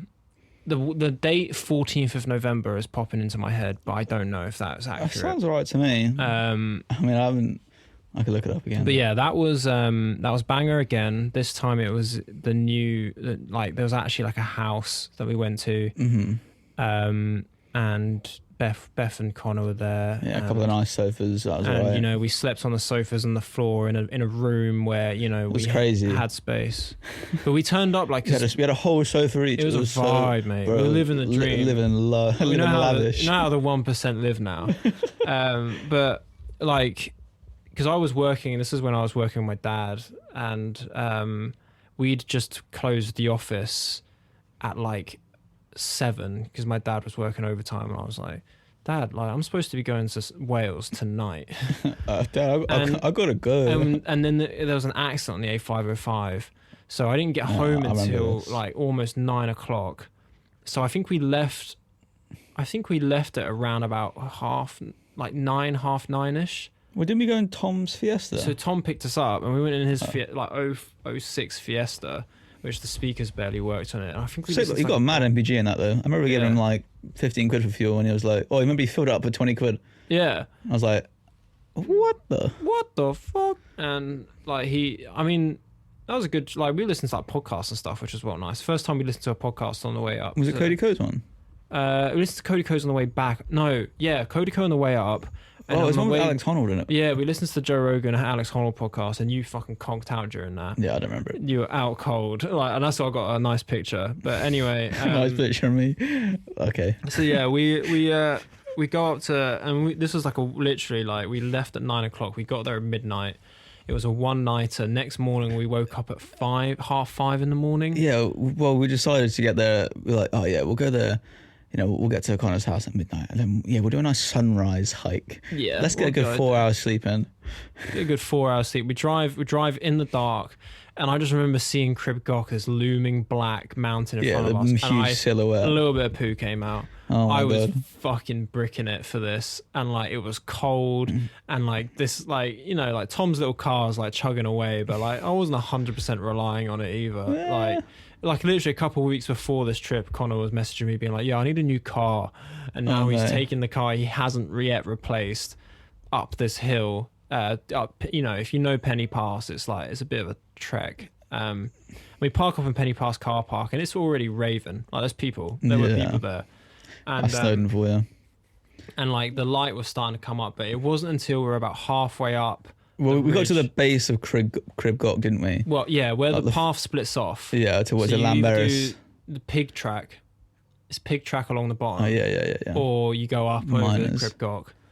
Yeah, But it's Miners, Pig. Yeah. Miners is the lowest. That goes past all the lakes, and then you got Pig, which goes traverses the side of Crib Gok. yeah. And you've got Crib Gok. Yeah. But yeah, so we I don't even know why I said Lamberis. no, that's all right. I'm here. I'm so sorry. I'm here to correct you. We'll you never know? happen again. Yeah, you're not coming on ever again. Oh, okay, see you later, guys. But yeah, so I mean, that was just like, I was on cloud nine. That whole, like I said, probably one of my favorite hikes because it was just conditions. Yeah, again, were like fucking beautiful. No wind. Fun route. It was ice. It was icy the whole time. Well, it was So the icy mountains- like well, as soon as the sun as came soon up, as the sun came up. it was icy on the shady side. So there's like you'd see some really cool views of where like Yeah. one side of the ridge was all icy and like glistening white, and then the other side was all just like orange from the sunrise. Beautiful. And I So have the contrast yeah. of like white and orange naturally on a And you can mountainside. even see, and you can see that on my YouTube channel. Little drop my YouTube. But yeah, that's in the. I'm pretty sure it's all right for you to shout out your own YouTube channel. Exactly. Link on your own in podcast. link in the bio of my Instagram. You'll find the video, and like if you check out the Red Ridge video, it's probably one of my favorites. Yeah, I really enjoyed that one. I showed a few people that one. There's a good bit of like a crow like on the Yeah, the contrasting crow, against the white. Crow's the boy, and I think we get some footage of the helicopter as well. Yeah. Which we'll talk about, and then yeah, and the pictures we took. Like this is when you took your 35mm up, didn't you?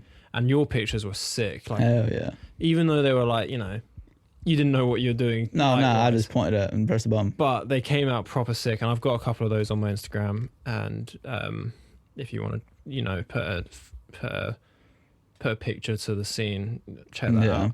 But yeah, exposure beautiful. Like literally, you are on a knife ridge. Like it's like good soup, like perfect. Like Absolutely good soup. and it's icy one side, and like we had a guy like who's took pictures of us, and he was the soundest. Like the only other people we met on the ridge were fucking sound. Yeah, I Do you mean, know it's because it's a route that's respectable. Yeah. So you won't just get roadmen and Air Force And like ones. we all at this point we were a lot better kitted out. Like this is like I mean it was all the gear and some down- idea. Yeah, That's our progression we're through this starting to podcast. get the idea at this point. But like we had our down jackets, like Yeah, as opposed walking to trousers. just wearing like 6 fleeces, we actually had like insulated jackets, and we had like the ice axes just in case, but we didn't need them. No. We were preparing for snowy conditions. Yeah, but- it was a bit blind when we first got there, didn't we? We didn't really know quite what conditions were going to be like until we got there. But I'm very glad the conditions were the way they were. Got some banging pictures out of it, and Definitely. that was the last shoot. My last as if it's a photo shoot. Last hike, photo/shoot. Anyway, yeah, that my God, that was a mouthful. my Kodak cameo drive. The little black camera. Yeah, we that took was a great everywhere. little camera. That's the hike that killed the camera. Like Oh, it didn't work. curiosity killed the cat. The hike that killed the camera. Yeah, like the last 3 pictures we didn't get because the camera just killed over. But Rip. yeah, we I think we summited by what? I think we were quite leisurely about it. I think that was probably one of our longest hikes as well because we were just like chilling. Like Yeah, I mean, I'm never one to rush a hike. I'd rather, we do stop off for a granola bar and a we've done picture. some quick ones. Our first Skiddaw hike was rapid. Do you remember Well, that? I don't think we didn't. For some reason, we had like the pressure behind us of just getting up and down. We weren't like, yeah, we can stop and And relax, but no. taking a view. We were like, Yeah, that was like let's go. 2 hours or something crazy. But yeah, anyway, crib. Like you top out and you get eventually to the actual summit of Snowdon, and it's packed. And there is a bit of a line. Like it's not crazy. It's not like I it can is say that now. on a mountain though. It's just Like pretty sad. it's just rough to see, and like it's a lot of people who like, 0.1% of the people on that mountain have climbed another like, a mountain. proper route, like and have been climbed, and like these are miners track people, Lamberis track people. Train people. The train wasn't running actually. Yeah. Remember, it was all icy. As It's cool fuck. seeing the track. But yeah, it got some cool pictures of that. But like this fucking big sea king came over. And we're like, oh, they must be doing like a training. Yeah, we're exercise like or something. waving. Everyone's waving. Like everyone was like, oh, look at the helicopter, flies over, and then they get some close Donny. enough that this guy opens the hatch outside, and he's just like, fucking move, Yeah. like move, like Oh, no. gesturing for everyone to get off. We're the like, top. wait, what? And everyone suddenly looks Everyone around. looks to the left, and there's just this woman on the floor, like like yeah, man, with like a tin blanket over like a with tin a foil. fucking blanket over her, and we're like, oh Thermal shit! blanket. So everyone moves the fuck out of the way. But that was And impressive. that was sick to watch. This helicopter blows all the snow off the side of the Yeah. mountain, and this guy comes down, and basically what happened, I think a woman popped her collarbone, like she slipped. and Yeah.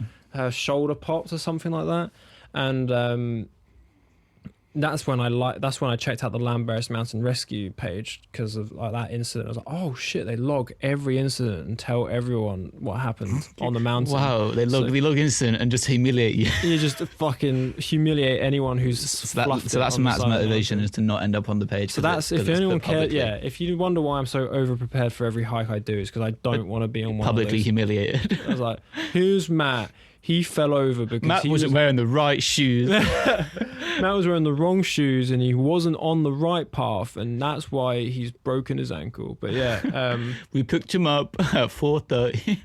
it took 12 people. It took 12 people, and it took them 16 hours, 4 trucks, 4 helicopters. Just one because tank. stupid Matt rode his stupid Just because his ankle. dumbass, we took him to intensive care, gave him a little slap about, and said, "Grow up, mate. don't hike if you don't know what you're doing." But yeah, that was pretty cool. That's the moral of the story, I think, of this podcast is don't Yeah. tube zone if you don't know what you're doing. Don't hike if you don't know what you're doing. Don't do anything if you don't know what you're doing. At least use Wow. common sense. You know? Don't do anything Don't- ever if you don't know how to do it. Don't leave your house unless you have a faint idea of what you're gonna do. Yeah, don't try new Ever. things because that's dangerous. Don't I'm try joking. anything. Wear knee pads at all times. But yeah, and that drive home was. I think did I take over for Tom on that drive?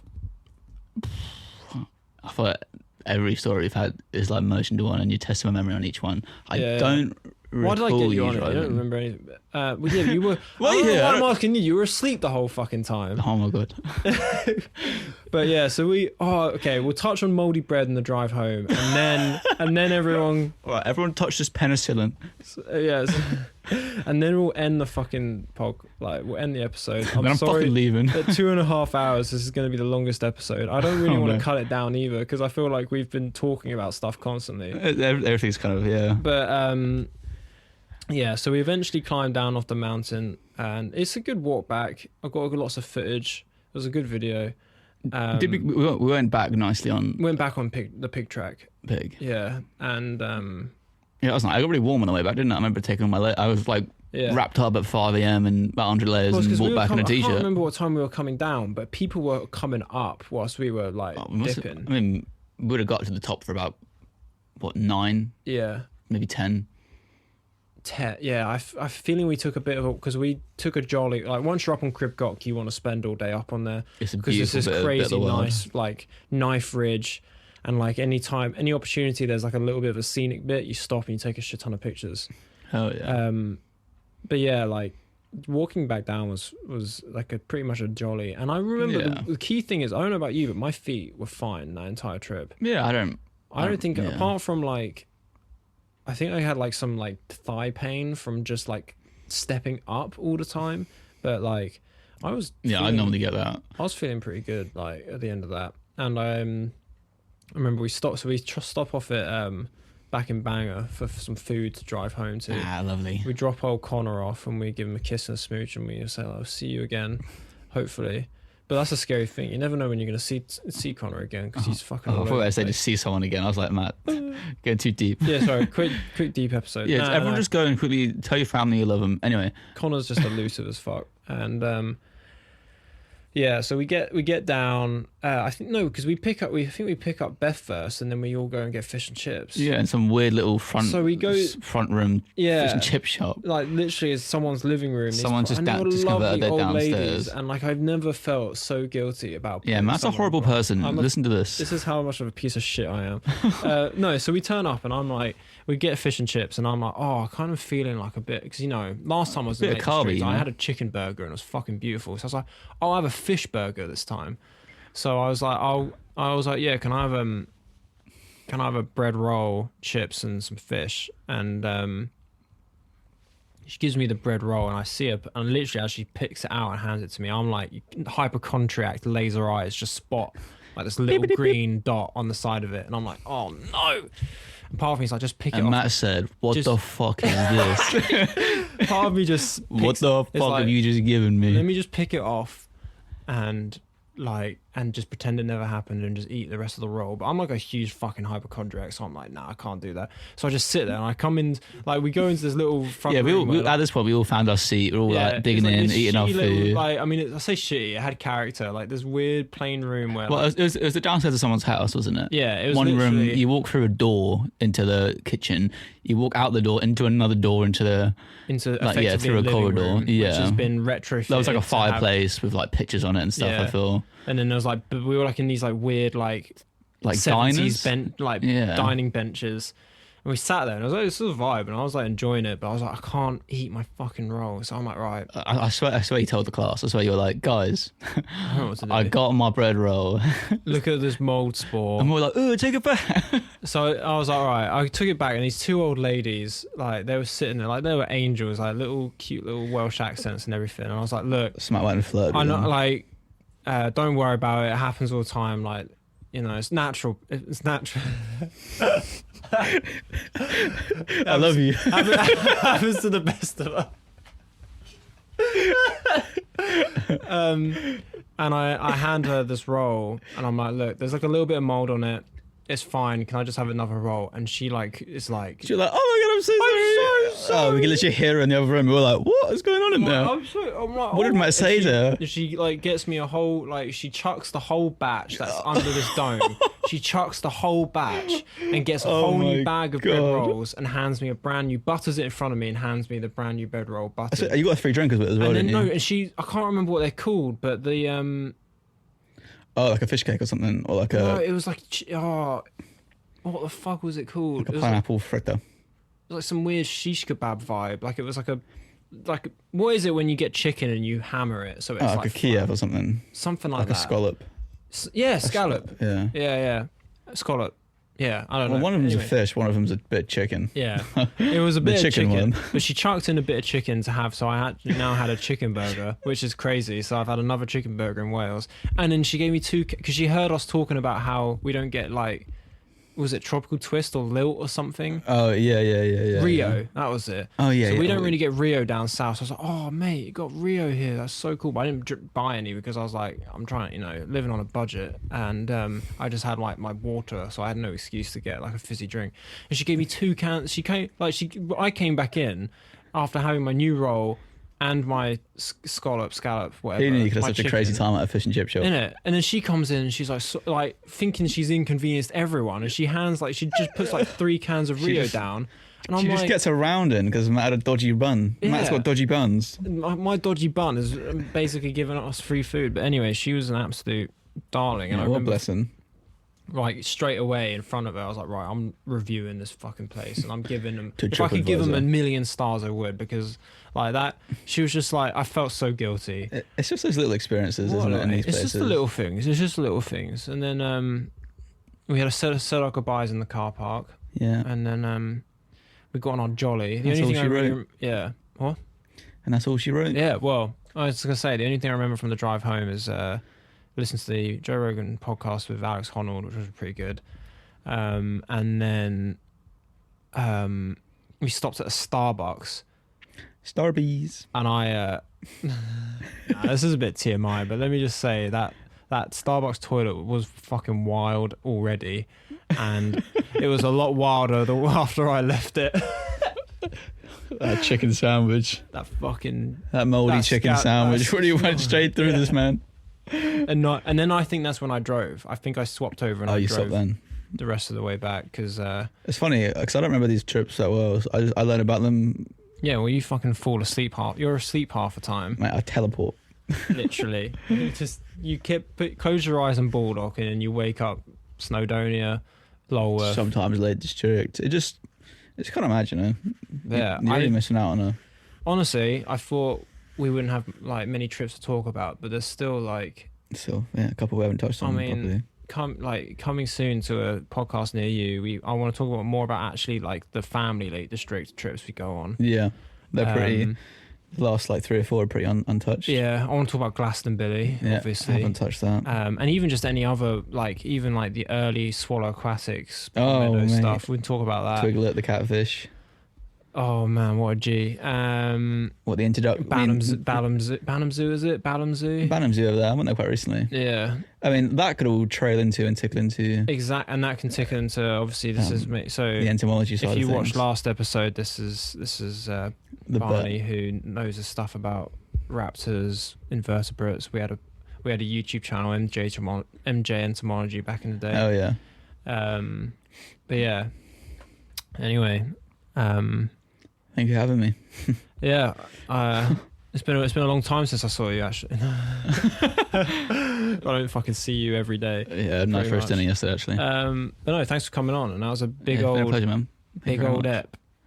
And yeah, hopefully to hear from you soon. And